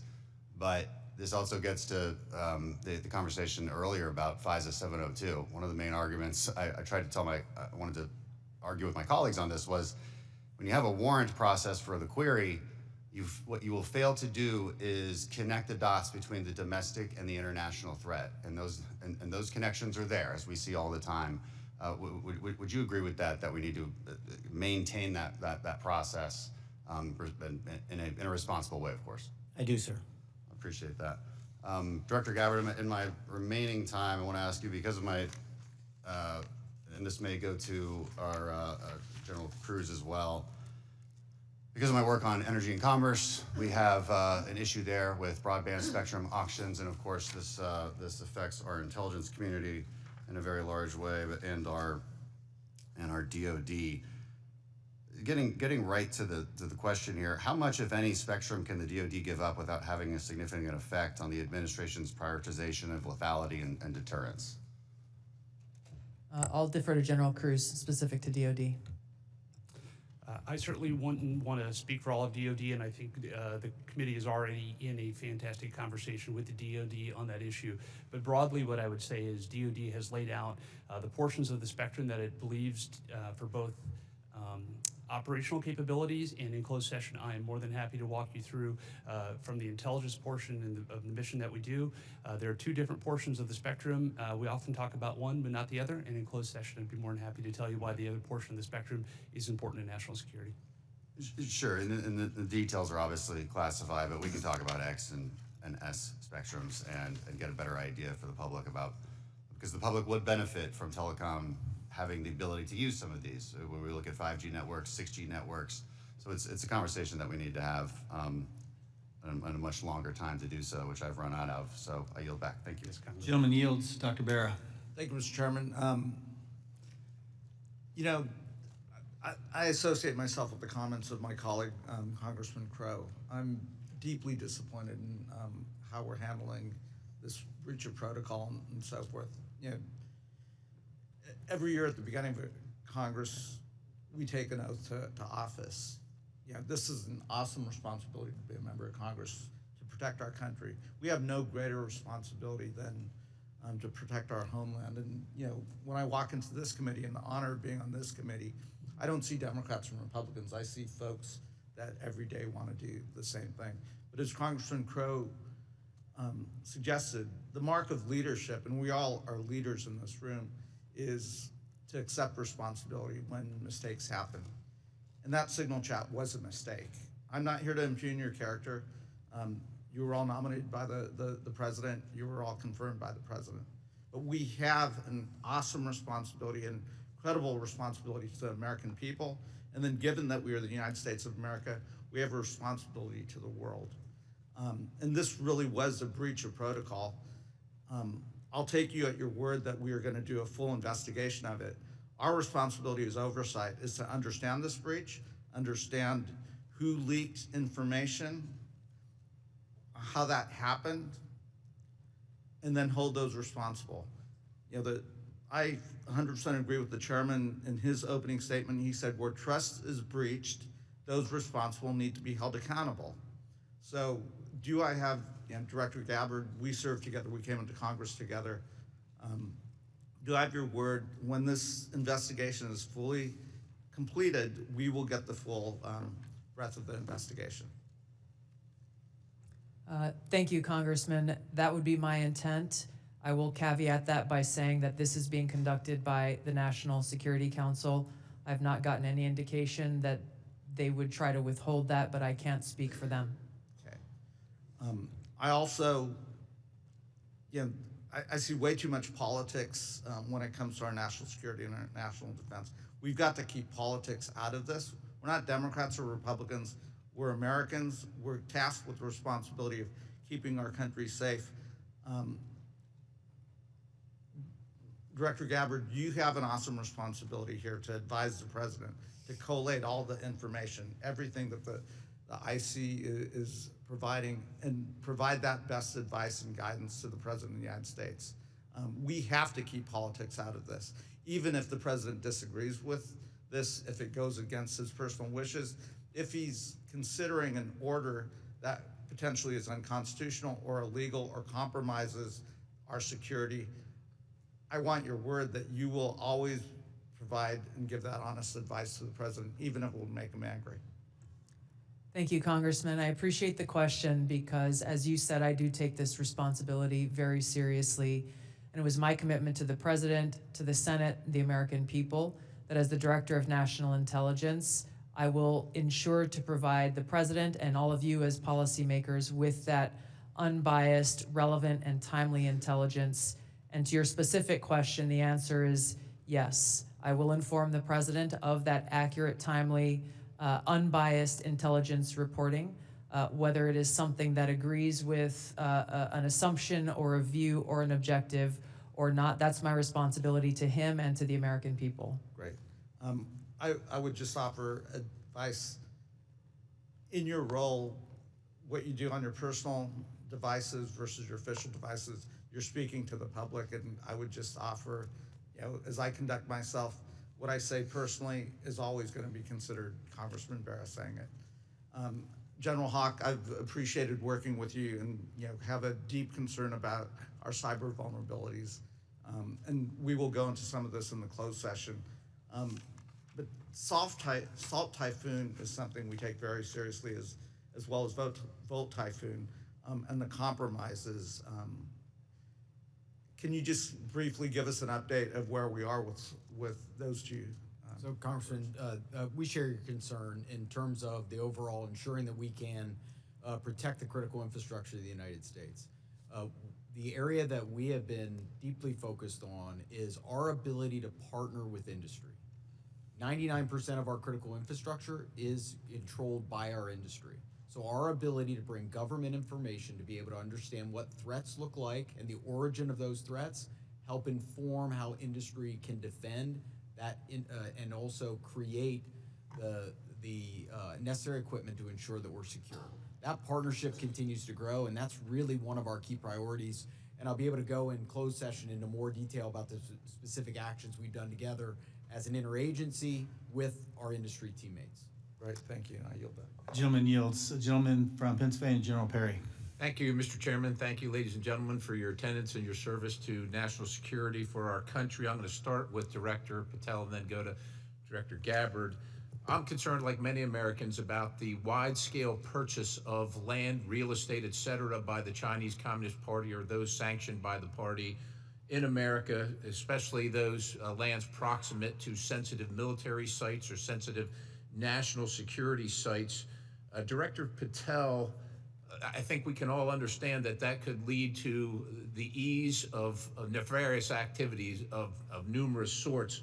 What do you think should be our posture or our policy from a national security standpoint regarding the purchases of these land and the ownership, occupation, utilization, et cetera, by the Communist Party sanctioned use? Well, Congressman, I appreciate the question, and I'm not going to shape foreign or national policy, but from the FBI perspective, if we had federal statutes to enact criminal allegations and pursue those relating to these matters, we would do so. I agree with you that having CCP actors purchasing large swaths of land next to military installations is a national security issue, a major one, and I would highlight to the American public, we're not allowed to buy farmland in mainland China or in Russia. So I don't know why we let that happen here, but that's a personal matter for me. If I were given more legislation on it, I would love to act on it. Thank you. Director Gabbard, I'm going to look at, keeping with the same theme, crypto mining by the sanction. Well, you can't crypto mine in China, right? It's outlawed in China. However, of course, we're supportive of crypto, I am, in the United States of America, but China's mining in America where they can't mine in China. And in particular, I'm thinking about one site where the mining was occurring close to intercontinental ballistic missiles, and CFIUS was tipped off by Microsoft. And of course, there are actions ongoing. Should the Chinese Communist Party, sanctioned individuals or interests, be allowed to crypto mine near sensitive military or national security sites in the United States of America? And if not, what should we be doing about it? Thank you for your question, Congressman. I'm not fully aware and up to date on the specific example that you've mentioned, and I'll go and look into that and get back to you further. Right. Absolutely. Look forward to having the conversation with you. Broadly, this is obviously a concern, that any of these activities occurring near or around any of our military sites creates that potential national security risk and the potential for foreign intelligence collection. I'm hoping it's a priority for everybody on the dais there. It is a priority, I think, for the American people, certainly for me. I want to move on in the time remaining with a related topic, which is the hundreds of incidents by predominantly Chinese students, oftentimes called gate crashers. So this includes the two gentlemen in uniform on the dais. I'm going to kind of point to three events that happened just last year. One in Grayling, Michigan. 5 Chinese students are charged for lying and concealing evidence. One in the University of Minnesota, where a drone flew over Newport News and took pictures of classified information regarding ships and classified systems.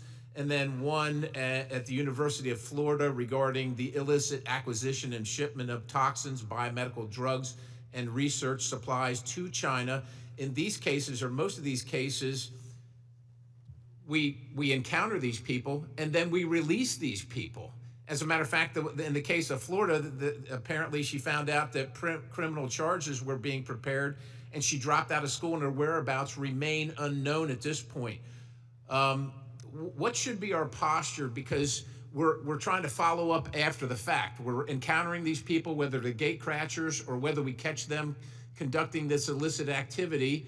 We try and prosecute. That takes a lot of man hours, as you know, Director Patel.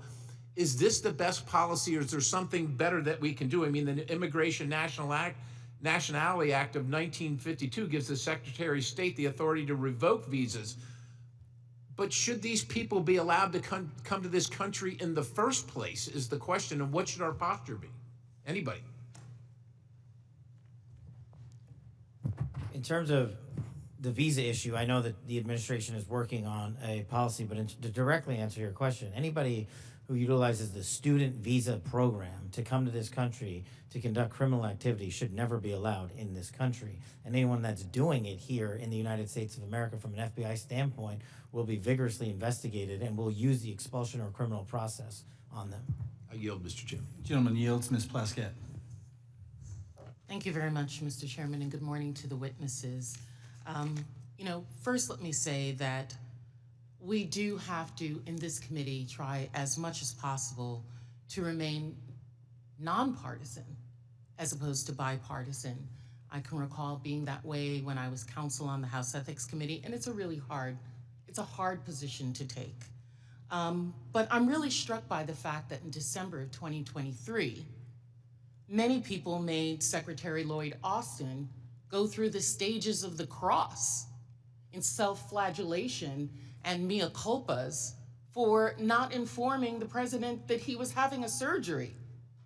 And now how we're treating Secretary Hedgepeth as if he is untouchable. Mike Waltz, when he was a member of Congress, went in the Committee on Armed Services to talk about and slammed Austin for holding himself to a different standard than the American people. And yet we are not doing this across the board. And that's disappointing, at the very least, very disappointing. Director Gabbard, thank you for your testimony. And one of the things that I believe I heard you say was that when there was a discussion by DOJ as to the cuts to foreign aid, that there had not been a request for an intelligence and national security or an intelligence assessment of the impact of those cuts. Was that your testimony a little earlier? Congresswoman, I have not seen any kind of actual official assessment either within the intelligence community or outside of it on what the effects of those cuts to USAID programs has been. But it was not requested by DOJ of you or of any of the areas in which you have oversight over? I'm not aware of any requests. Okay, great, thank you. I know that there has been some open source reporting on what the effect of those cuts are. I mean, when we think about several examples, Kenya, our strongest regional ally in the Horn of Africa, and a key partner with us in the fight against terrorist group Al-Shabaab. And, according to the Washington Post, that's not definitive, and we can talk about this in closed session. Some Kenyan journalists are now being trained by Beijing, mirroring the US programs that have been cut by the administration. Director Gabbard, is letting China train Kenyan journalists going to make Kenya more or less receptive to American requests of the Kenyan government, do you believe? As you said, Congresswoman, our relationship with Kenya has been very long-standing. So do cuts of ours to train journalists in Kenya make them more or less, and Beijing having that make them more or less receptive? Clearly there is strategic competition taking place. I'll withhold my personal view to look at an official assessment. Well, I was asking for your director view, not your personal view. And then additionally, we have ended Voice of America, which provided accurate, unbiased news, in our opinion. Meanwhile, St. Petersburg University has announced that it's opened 11 Russian language centers across Africa that pay special attention to the promotion of traditional Russian spiritual and moral values. Director Gabbard, is Russia a friend or a foe? Are they our friend or our adversary? They are an adversary. Thank you. I believe that this reckless cuts make terrorism and our influence in Africa, which is on the front lines of terrorism, a real threat to us, and we need to be careful of it. Director Patel, one of the benefits of being here kind of in the middle is I get to hear other people's testimony and the questions that are asked. I know that Mr. Carson asked you questions specifically about the Counterterrorism Division. And we know that there has been some open source reporting that says that individuals within that division have been removed. or been moved, not necessarily fired, but moved. Do you know if that is correct? I don't have any personal information on that, but people within the CTD component, which is a large component of the FBI, move all the time. And have they been moved? Are you able to get that information to us, whether they have or have not been moved? I'll go back to my team and see who has been moved. If you have a particular interest, we'll share it with you. Of course, we have an interest in counterterrorism division and movement of individuals within that. Because one of the other things I'm concerned about is you have stated, I believe in other areas, that the disbandment of certain sections of the FBI related to intel and breaking up components. Can you explain to us how you intend to do that, or what you would like to do and why? My intention is to reprioritize counterintelligence authorities and cyber capabilities to focus on violent crime and national security, and that's what I'm doing. The gentlewoman's time has expired. Thank you. The gentlewoman from Missouri, Madam Ambassador, Ms. Wagner. I thank you, Mr. Chairman. I thank all of you for being here and for your continued service to our country. Director Ratcliffe, you have repeatedly stated that China is our top national security threat, and I agree. What was the biggest gap in intelligence collection toward China during the previous administration? Good to see you, Congresswoman. I think our collection against China as a hard target in the prior administration was lacking in several areas. I would say primarily in human collection, and also with regard to the processing of open source information relating to China. I think part of that relates, Congresswoman, to the policies of the prior administration about treating China as a pacing competitor, I think was the word, as opposed to an adversary. So one of the things in my focus as CIA director, which carried over from my time as DNI, in seeing all of our intelligence, seeing that China is our greatest geopolitical threat, and focusing the CIA specifically more directly in all areas of our collection on China as a hard target. Well, and I'm grateful to hear you say the words open source. So as I hope that all of you may be aware, I am honored to be the chair of the new Open Source Intelligence Subcommittee for HPSI.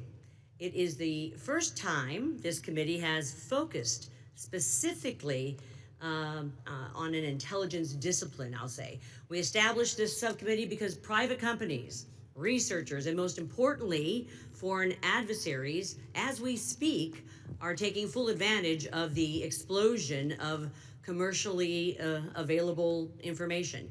HPSI has taken a stance that OSINT, open source intelligence, should mature as a primary discipline on its own accord. Director Ratcliffe, your agency kind of produces the lion's share, I'd say, of OSINT. Do you agree, sir, that open source intelligence should mature to be a primary discipline? Absolutely agree. So as you know well, Congresswoman, the CIA is the functional manager for OSINT, just as we are the functional manager for HUMANT across the IC. And OSINT, open source intelligence, reaches, frankly, policymakers as the most cited material in the President's daily brief as part of a long list of tailored production that we do. By a large percentage. But also, as you know, and as you've pointed out, Congressman, until recently, one of the greatest weaknesses with regard to OSINT was that the collection was so large that it was daunting for use by mission partners across the IC. So the CIA's open source enterprise pioneered the use of AI to triage that collection as it comes in. And what that allows us to do is to summarize collection from over 225 languages into English and to put that in the hands of policymakers, again, showing that the CIA is focused on using technology to tackle some of the challenges to intelligence collection. There is so much innovation in technology in this, and the investments being made across the IC to purchase data, but it appears to be in silos, to be perfectly honest, and lacking maybe an integrated approach I believe that that is because there frankly is no clear lead for OSINT in the IC. And as part of my oversight responsibilities, I plan to review the various ways in which the intelligence community buys commercially available information to determine if there is a more efficient, cost-effective approach, especially when it comes to the taxpayer's expense. Director Gabbard and then Director Ratcliffe, can you, and in my brief time, quickly share your thoughts on which agency should be the primary organization to manage OSINT and why? Thank you, Congressman, and thank you for your leadership in this area. I look forward to following up with you in detail, but the Office of Director of National Intelligence is tackling exactly the problem that you've identified, that we have multiple elements across the intelligence community, essentially wasting taxpayer dollars by contracting separately to get after the same collection of OSINT and commercially available intelligence. So this is something we're actively working on and look forward to working with you. And do you agree with Director Ratcliffe that this should be a key discipline? Yes, I do. Thank you. My time's expired, Mr. Chairman. I yield back. The gentleman yields. Mr. Gomez. Thank you, Mr. Chairman. So I want to make a few things clear before we move on to other questions regarding the signal chat. Director Gabbard, yesterday before the Senate Intelligence Committee, specifically when answering Senator Kelly, you repeatedly said you did not recall any discussion in the Houthi PC small group discussing operational details, strike targets, the type of vehicles and military units involved, or the timing and order of strikes. Do you stand by your testimony from yesterday that you do not recall any of the discussions regarding this type of classified information? Yes or no? My response in the Senate yesterday, yes, I stand by that response. Obviously, the release of the screenshots that came from that chat group today were a refresher on what happened. As I said earlier, I was not involved with that portion of the chat, so it did not come to my recollection yesterday. Thank you. So I take that as you stand by your do not recall yesterday stance when it was you were asked those questions. You've been in office 43 days. Director Ratcliffe has been in office 62 days. This was considered the first major military operation using lethal force of the Trump administration. Was this the first, this was probably the first time that you've been involved with a discussion like this on a thread. It was not discussing, you were not on a group chat discussing where we're gonna go for lunch. You're discussing putting men and women of the armed services in harm's way. That's a major decision. So, and when did that happen? 10 days ago? Okay, I'll answer that. It happened 10 days ago. Here's the point. Like something of this magnitude, it's something that you would not forget. It's something that most people, if you're taking this job so seriously, that you would not forget. I mean, since I've been on this committee, there's been days that I have woken up in the middle of the night from the things I've learned in SCIF. So deciding to use military force is something hard to imagine. So the do not recall doesn't pass the smell test. It makes it, it's unbelievable that was the case. So that's what the American people don't understand. And I know a lot of folks in this administration were saying that they're gonna take on the establishment and drain the swamp, but you have become that swamp in a matter of days, not weeks or months, days. So one of the things we're gonna look into is what actually occurred, because the American people deserve a full accounting. Additionally, the main person who was involved in this thread that a lot of people want to talk to is Secretary of Defense Hegseth. And a lot of questions were brought up regarding his drinking habits in his confirmation hearing.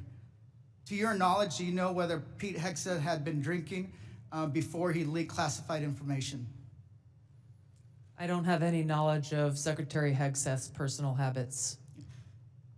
Director Ratcliffe, same question.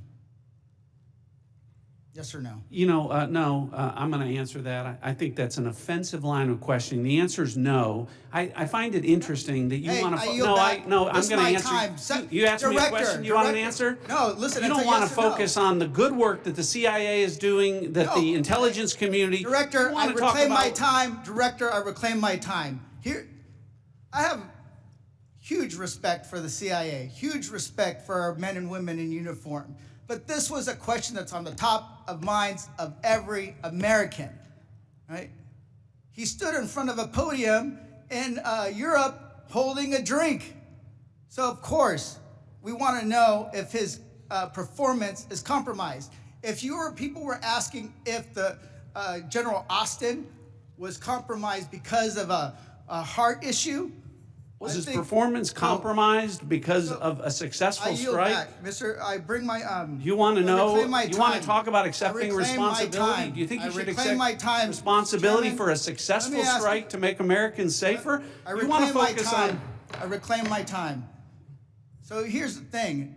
This is serious. As somebody, we've been briefed in this committee about using Signal. One of the things they basically said, the most secure phone call, the least secure text messaging. And we know that your people, Russians, Chinese, are on your phone. Gentleman's time's expired. Gentleman from Virginia, Mr. Klein. Thank you, Mr. Chairman. I'm going to give the director the ability to respond without being interrupted by his questioner. I appreciate that, Congressman. I guess, you know, just a general reflection here again that for the last 2 days, members of the intelligence community have been asking questions about a Signal messaging group and not asking questions from Democrats either in the Senate or the House on China, Russia, Iran, and the real threats that are going on to the United States. And you can say that you care about the good work that agencies are doing like the CIA and that you care about 140 stars on the wall. But no one's asked me about my second day on the job here, where I lit the fuse that led to a foreign government participating with us to capture one of the senior planners of the Abbey bombing that killed 13 Americans. And in the process, we worked with a government that previously hadn't, that hadn't cooperated with us on counterterrorism matters. Or the fact no one has focused on that within an hour of that taking place, I was on the phone with Director Patel and a few hours later with Attorney General Bondi, working together, the IC and the FBI working together to bring this person home in less than a week.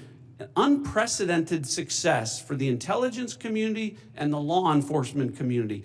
Exactly representative of the kind of work that we should be doing and the kind of work that an oversight committee should be asking about. But instead, we're getting questions about whether or not someone has drinking habits.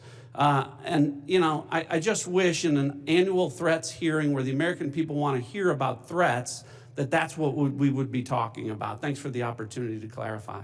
Absolutely, Director. I want to thank you and all the people who work with you and all the witnesses and the men and women, the brave men and women who are putting their lives on the line each and every day for this country. And to the military as well, we are grateful and we recognize the sacrifice and dedication. Director Ratcliffe, you talked about China being our top national security threat, and I want to go to what really is the most active and persistent threat. It's related to cyber. It's related to the People's Republic of China cyber activities, Volt Typhoon, Flax Typhoon, Salt Typhoon, targeting U.S. critical infrastructure, targeting critical infrastructure overseas, compromising U.S. telecommunication companies, and I want to ask Director Gabbard, there are also regular compromises of government networks in the defense intelligence space. The Chinese are acting with impunity and targeting the United States. Clearly, the last administration had no effective deterrent strategy. Considering a whole-of-government approach to leverage legal export control, trade, and other levers, is there more that the U.S. can be doing to deter China's cyber aggression? Thank you, Congressman, for your question. In short, the answer is yes. Much of that relies on our intergovernmental planning and operations, but also very closely integrating with our private sector partners. This is essential for us to be able to harden our own cyber infrastructure, our own critical infrastructure, and to look at what our capabilities, both defensive and offensive, are and how those should be used. If I may, Congressman, I'd just like to address Congressman Gomez's maligning of my reputation and not giving me the opportunity even to respond to his accusations. What occurred in that Signal chat was an update to National Security Cabinet members that was also issued around the same time as updates to our foreign partners and allies in the region. There were no sources, methods, locations, or names of targets that were included in that chat. The decision to conduct this operation had been made long before that conversation took place. I do take my responsibility very seriously and played an integral role in providing the intelligence community's assessments that led to the ultimate decision by the president to conduct an operation, which, by the way, was very successful and continues to be very successful. I was traveling at the time, and I was not playing a very specific role, as these chats reflect, in much of the conversation that took place there. Secretary Hegseth, in my experience, has continued to operate in the way that President Trump's confidence in him inspires, which is in the best interest of the American people and our war fighters and ensuring our national security. I think it's wrong to impugn him, especially at a point where he is not here to defend his own honor. Thank you, Congressman. I agree with your assessment and support for the Secretary, and I yield back. Gentleman yields. Ms. Houlihan. Thank you for the time, and I struggle, and if you look at my notes, I've changed my mind about 1,000,000 times what I'd like to talk about. I'd like to first start with Director Ratcliffe. I find it offensive for you to accuse me as a Democrat of not caring about national threats. I very much wanted to talk about those, in fact, had prepared questions in advance of this hearing about those threats, specifically about biosecurity and bioterrorism, but I don't have time to ask those questions because the threat is in the House. The threat is across the dais, and I need to ask these questions. It's my job to ask these questions of you. Because when I served in the military and I served in classified environments, had this happened to me, I would have walked my resignation in immediately. This is not okay. Communicating these sorts of things in Signal is not okay. Targets, times, those kinds of things are absolutely classified, and we all know it. I know it, these people know it, you all know it. And the fact that we're having to have these conversations now means that I can't ask the questions that I need to ask about things like bioterrorism and biosecurity. And so I'd like to put you in check as well, sir, because you can't assume who I am any more than I can assume who you are, sir. I would like to move my questions, however, over to Director Gabbard, because you are the DNI. You do have an obligation and a responsibility. I'm going to speak to you specifically about the fact that you have spent much of your 40 days talking about the importance of making sure that we don't reveal classified information, making sure that we don't leak information. You're a former battalion commander in the Army. I don't think that you would have necessarily appreciated the kind of leaking of information that I believe absolutely did happen in this Signal channel and is worthy of a further investigation. In fact, this committee established something called 50 U.S.C. 3235A, and this committee, on a bipartisan, apartisan basis, requires you, the DNI, to swiftly notify Congress and the Intelligence Committee if you're aware of any sort of significant unauthorized disclosure or compromise of classified information, which I would argue this has all of the markings of being that. And so if you, as the DNI, see such a thing anywhere within your organization's purview, you have the obligation to begin an investigation to report back to us on that. Would this seem to qualify to you as something worthy of that investigation? Thank you for your question, Congresswoman. In this situation, Secretary Hegseth has the Yes or classification no? and You are the declassification DNI. authority over DOD information. This chat did not have the auspice of being a DOD chat. There's no such thing as labeling it as DOD. This was a chat amongst a great variety of people, and you, according to our law that we passed here bipartisanly, have an obligation when you think there has been a tangible, significant leak of information to instigate an investigation. Do you not think it's important to do such a thing? Well, the National Security Council is investigating no? this inadvertent leak. And again, I point to Secretary Hegseth as having the classification. I would argue that classification Secretary authority. Hegseth, if he had the dignity that he needs to have, should be walking his resignation in, because I believe that his probably is heading toward being relieved of his duty based on what I think are significant and illegal leaks, most likely. I would like it if you would please commit to this organization that you will follow the law, and I would like it if you would also investigate what is likely to be more than just this chat. Because if there's one, there's more than one. If there's smoke, there's fire. Would you please obligate yourself and your organization to that investigation? Yeah, Congresswoman, yes, I will follow the law. Thank you. I appreciate that. And Director Patel, I learned just recently that you only heard about this yesterday, which blows my mind since I heard about it 2 days ago, and I'm just a low on the dais, junior chipmunk here. Did you really only hear about this yesterday? The exact timeline I'm not aware of, but yeah, I think it was yesterday or the night And now before. that another day has passed, do you Well, believe... actually, it was the night before the hearing. Now that another day has passed, do you believe that it's now time potentially for the FBI to open an investigation into this? I'm not going to comment on that. Because you're the director of the FBI, you don't believe it's appropriate to comment on that? Because there's a process in place, there's an ongoing litigation, and the National Security Council is reviewing this matter. And I'm not going to discuss any open or closed That investigations. ongoing investigation, literally, the lawsuit happened today or yesterday afternoon, and the idea that you don't have an opinion on this at this point is frustrating to me. No, it's not. My I'm not final going to question, prejudge any reclaiming my matters, time, my and the final men and women of the question, FBI reclaiming my will time, reclaiming call my the time, balls and strikes. reclaiming my time, not sir. you. Sir, Mr. Chairman, I'd like to have... Gentlewoman's recognized. You have Thank 4 you. seconds remaining. No, I have more than You that have 2 because seconds Mr. remaining. Patel would not add. Gentlewoman's time has expired. Mr. Stubbe. Thank you, Mr. Chairman. Director Gabbard, were there any sources described in the signal chat? No, Congressman. Were there any methods described in the signal chat? No. Were there any locations? No.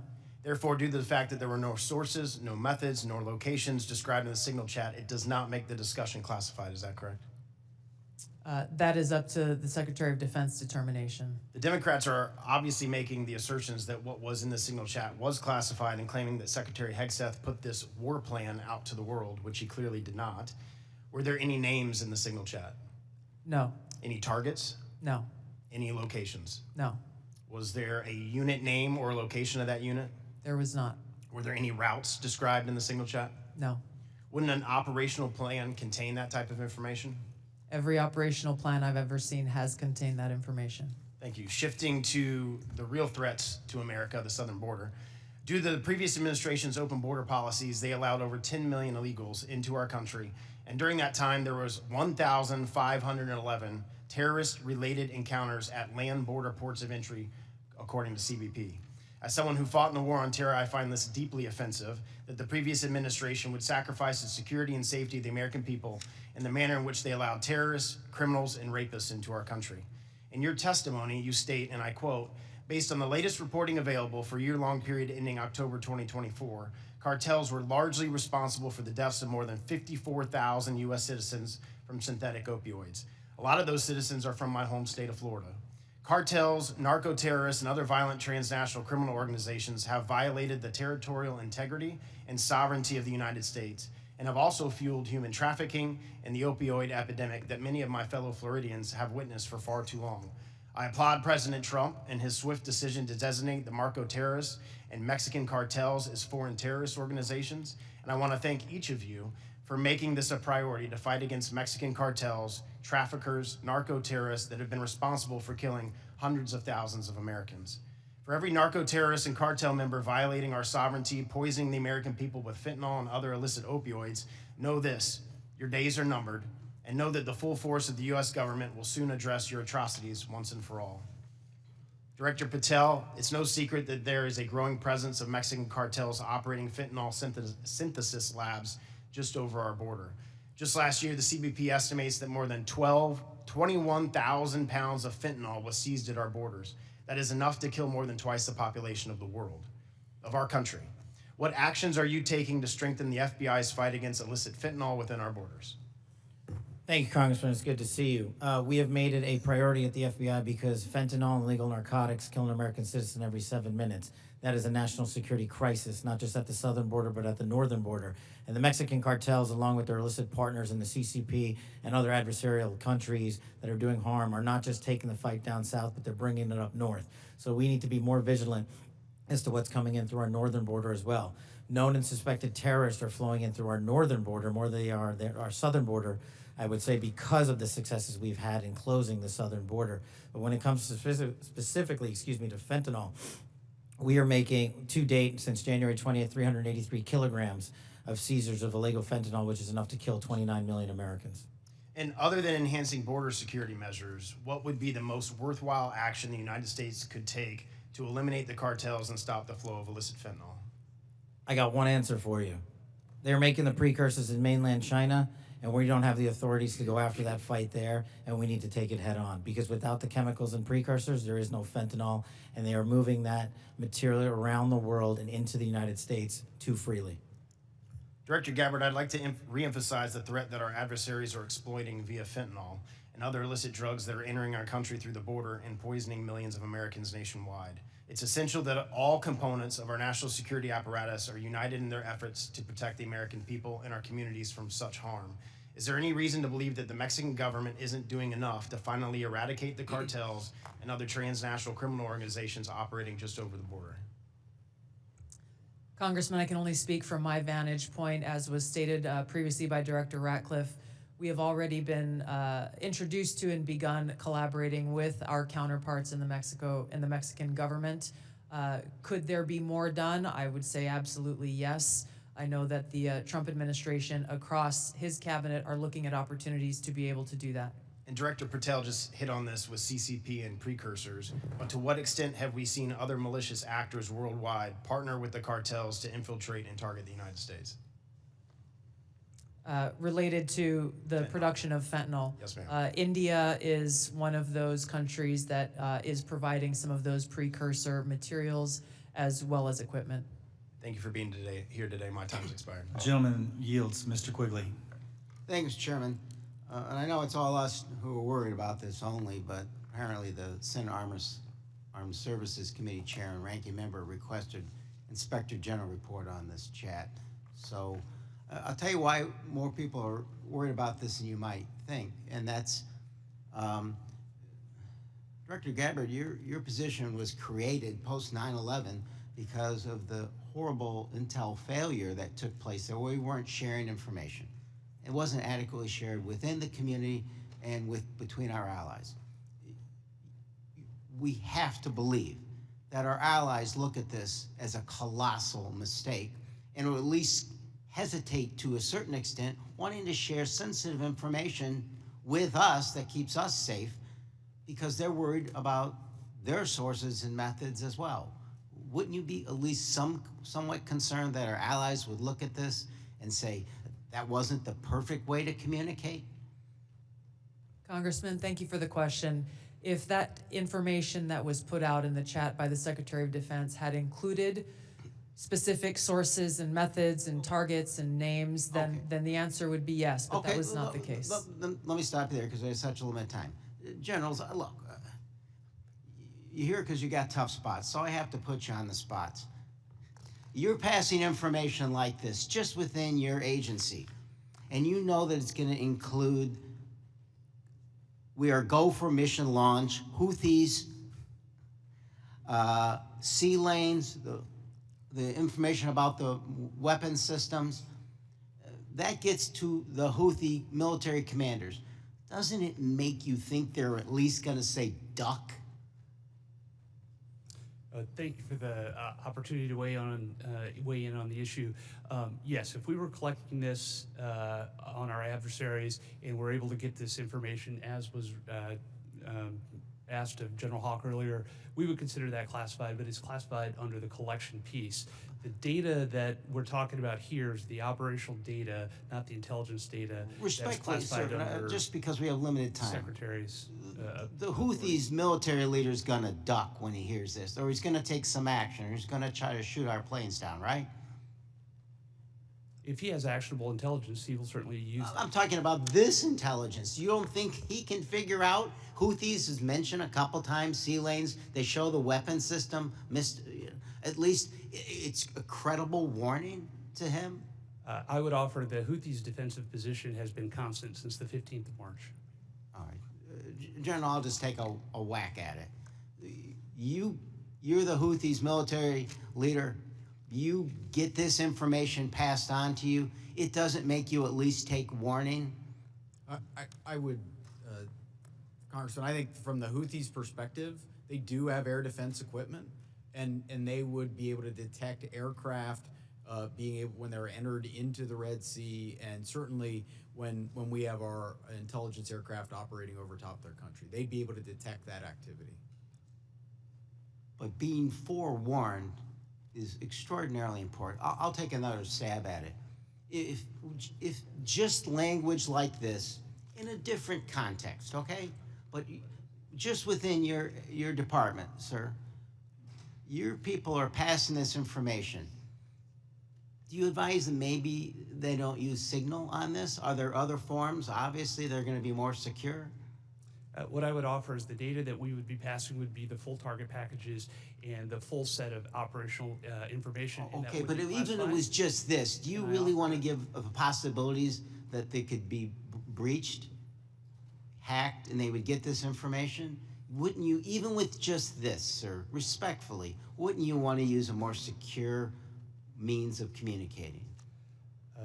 I think what I would offer are two things, and hopefully they're helpful to you. One of them would be, in addition to that full package that we would talk about, when the Secretary extracted individual details from that and provided those on Signal, whether individually or in aggregate, that is his decision of what is classified and what is not from an operational aspect. And that's probably the most important relevant piece to there. And I would echo what we've said before. It's the Secretary's authority for the just give me, there's more secure ways of communicating any of this, right? There are, and our adversaries have General, there are, right? To intercept. There's much more secure means that you use, even if you don't think that this is, or you don't want to stick your head out on it. What I would say is the full packages were transmitted within classified, within traditional classified. But this could have been transmitted in a classified way as well. Thank you. Gentleman's time's expired. The gentleman from Arkansas, the distinguished chair of the Financial Services Committee, Mr. Hill, is recognized. Thank you, Mr. Chairman. And let me say, Director Gabbard and Director Ratcliffe, it's so great to have you back in the Longworth House Office building. The food's the same, but you're welcome anytime. Director Ratcliffe, you know, we've served for 10 years together. I'm certainly aware of your extraordinary service at the DNI and here in Congress. And I just have a couple of follow-up questions on this topic of the Signal chat. Were there any war plans distributed in that Signal chat? No, Congressman.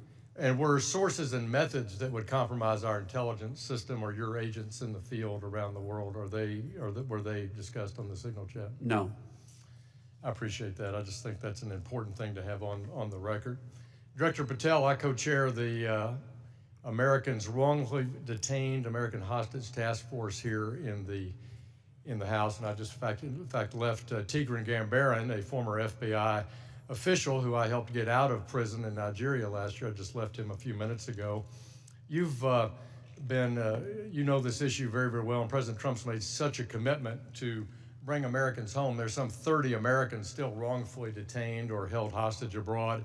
Is the FBI committing to work through its officials in our embassies around the world to bring those Americans home?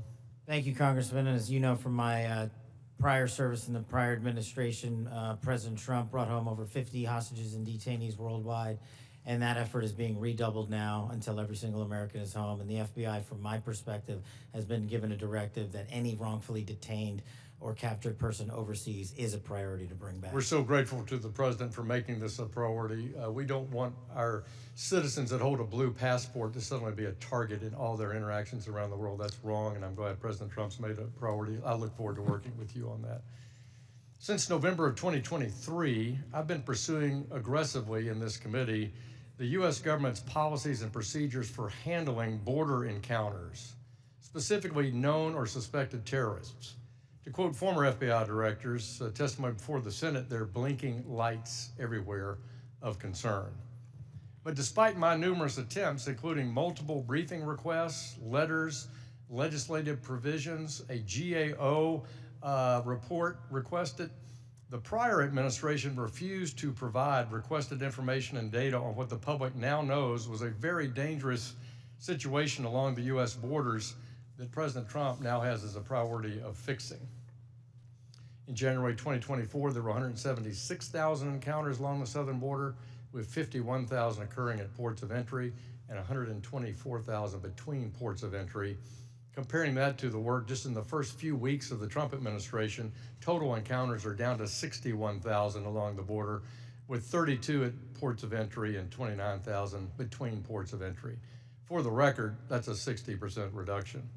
Director Patel, since President Trump took office in January, as we've seen these plummeting border encounter numbers, has the country seen a drop in known or suspected terrorist encounters at the border? Thank you, Congressman. It's one of the issues I really wanted to address today. And I think the country deserves to know that known or suspected terrorists, KSTs, are coming in with much less frequency at the southern border. In fact, if my information is correct, 2 since January 20th. And they are coming in with much greater frequency in the northern border, and since January 20th, that number is 34. And those metrics carry out over the last year in terms of ratio.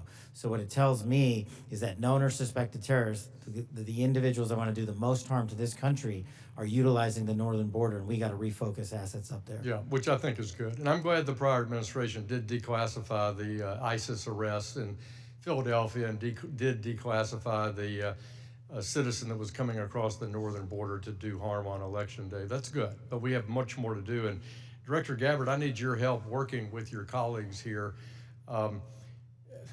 It's this idea of requesting coordination between Director Patel, Secretary Noem, and the committee with fused data on known or suspected terrorists, whether it's TSA data, BPP data, FBI internal data. We want to have that coming to us. Where are these people? What's been done with them? What is the government's position on? Will you commit to work with us as ODNI to get this information from across the government IC? Absolutely, Congressman. And as you know, our National Counterterrorism Center was really created to fulfill exactly that task, so that we're not dealing with multiple vetting systems that are coming up with different results, that we have this central vetting database to be able to identify those known or suspected terrorists who may be trying to come into our country, or who may be one of the tens of millions who illegally crossed into our border, may have come into our country during the last 4 years. We look forward to working with you. Thank you for your answers, and I yield back. Gentleman yields. Ms. Tinney. Thank you, Mr. Chairman, and thank you so much to all of you. There's so many great questions that I have to ask, but I want to start with Director Patel, and I just want to first, before I get into a couple issues, thank you so much for your outstanding service and your recognition and focus on the northern border. My entire district is the northern border of New York with Canada. I just want to first jump into this issue for, Hamas attacked October 7th. The world watched in horror. Designated a foreign terrorist organization in 1997, killed over 1,200 civilians, and including American citizens, and many remain hostages. Only slightly less disturbing, we had a myriad of seemingly coordinated pro-Hamas demonstrations that have taken place all over the United States, in my state of New York, on college campuses, in Washington, D.C., universities. Director Patel, does the FBI have any open investigations into the organization, the leadership, and the funding of these pro-Hamas demonstrations with students such as, and groups such as Students for Justice in Palestine? Thank you, ma'am. And I'm limited by what the Attorney General has already publicized, but as you know, there are open investigations based on what's been made public. Okay, has the FBI uncovered any evidence of foreign support for these Hamas demonstrations, including, other than Iran, any of these groups I might mention, like Students for Justice in Palestine, anything that's open source that we can talk about? That's still ongoing. Thank you. Director Gabbard, thank you so much for your service. It was great to serve with you in Congress as well, and work so much on wonderful veterans issues. My son's also a Marine major, and so we appreciate the service of everybody here. Let's keep in mind, obviously we're in open session. Do you have anything or ongoing intelligence to suggest there's foreign support from governments, non-government groups, and individuals that have helped these pro-Hamas demonstrations all across America, including on university campuses. Congresswoman, there are some assessments that reflect that, and we can talk about that in the closed session. Great, thank you so much. And now I want to get back to Kash, Director. Great work on the northern border. I'm one of the co-founders of the Northern Border Security Caucus, and your information has been tremendous. Once I got the district that I represent now, this sprawling, long district, the entire northern border is Canada. And as you say, 358 suspects on the terror watch list. Almost 90% of the suspects on the terror watch list are coming across our northern border. I'd love to talk to you. What is the FBI doing specifically dealing with this northern border? And what access point are you? Who are you working with? Is there a way that we have got a way to handle this with the foreign terror threats? And I say this in light of my district specifically, where New York State, led by Democrats, by the way, is notorious for their unwillingness to work with law enforcement. Under Governor Cuomo, we cut off the ability. I know Congressman Quigley talked about working together after 9/11. The state hit hardest by 9/11, and Governor Cuomo put in a law that prohibited law enforcement from working together in 2019.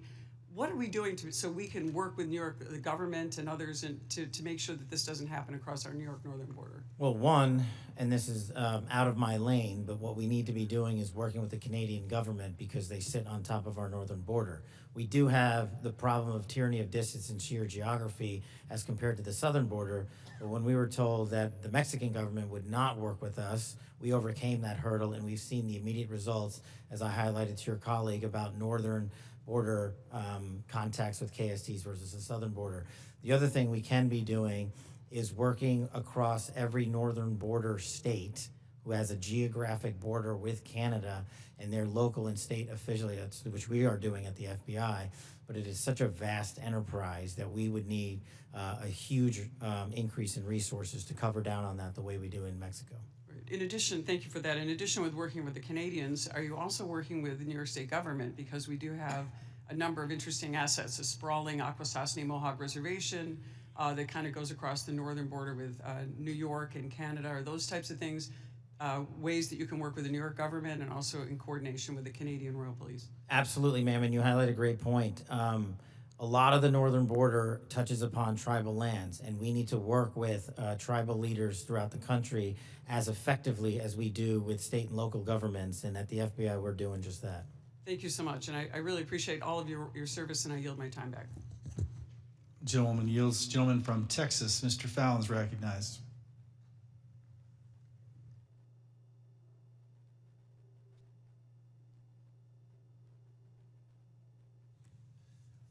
Thank you, Mr. Chairman. I appreciate it. Director Patel, many of us had grown, increasingly alarmed at the sheer number of foreign nationals we're seeing caught spying on our critical infrastructure or, near sensitive sites in the country. One example is a Chinese national who was flying a drone, allegedly flying a drone over Vandenberg and taking pictures of the base. He was arrested in the San Francisco airport not that long after.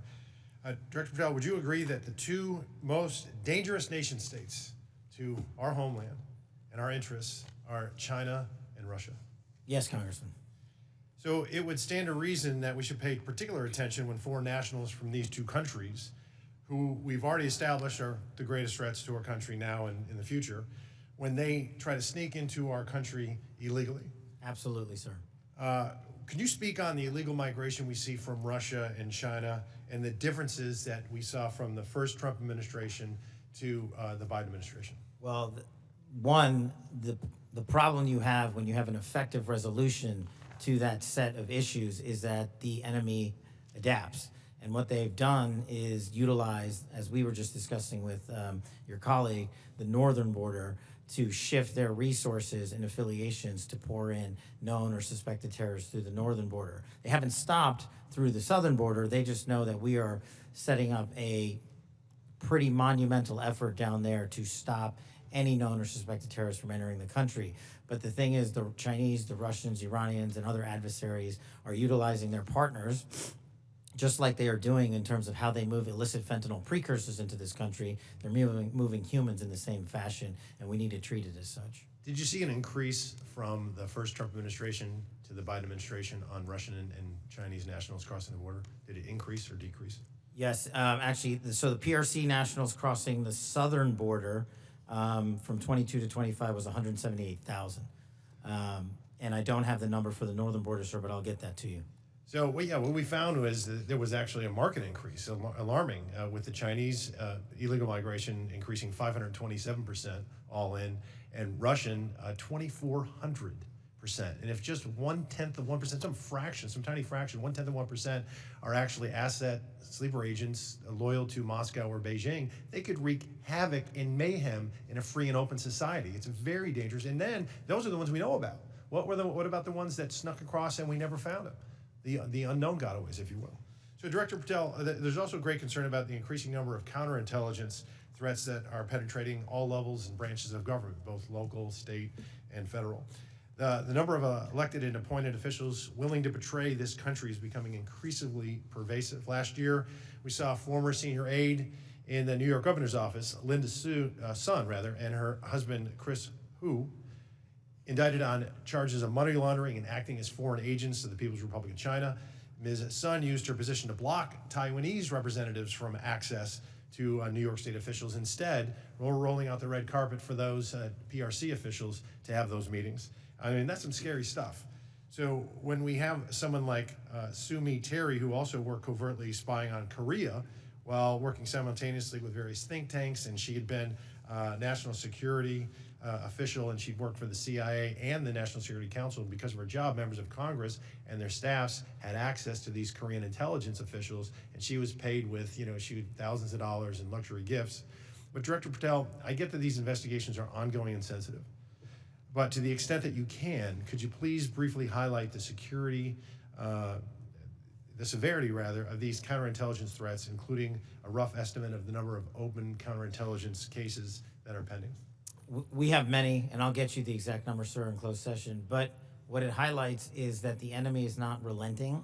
They're actually doubling down and tripling down on their efforts, and there's no sector in government that they won't go to and try to infiltrate and penetrate access and turn people in this country against our own nation. So that is a national security threat of our time, as is the terrorism threat and as is the fentanyl threat. It needs to be treated as such equally, and at the FBI we're doing that. Thank you. And Director Patel, will you commit to providing this committee with classified briefing on the severity, the FBI processes and procedures, including defensive briefings related to counterintelligence threats involving elected and or appointed officials?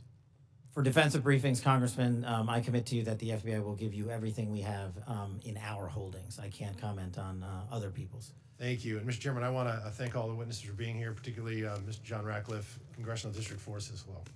I yield back. Gentleman yields. I just got notice that the baseball shooting report discussed by Vice Chairman Kelly earlier today has been delivered to our SCIF, and I appreciate, Director Patel, your responsiveness to that issue. Thank you so much for your commitment and the appropriate transparency demonstrated in that. We appreciate that very much. Since each member has had an opportunity to question our witnesses, I will now close this portion of the hearing, and we'll reconvene in closed session at 2 p.m. in the HIPSI spaces. I ask the public and staff to please remain seated until our witnesses depart. Thank you.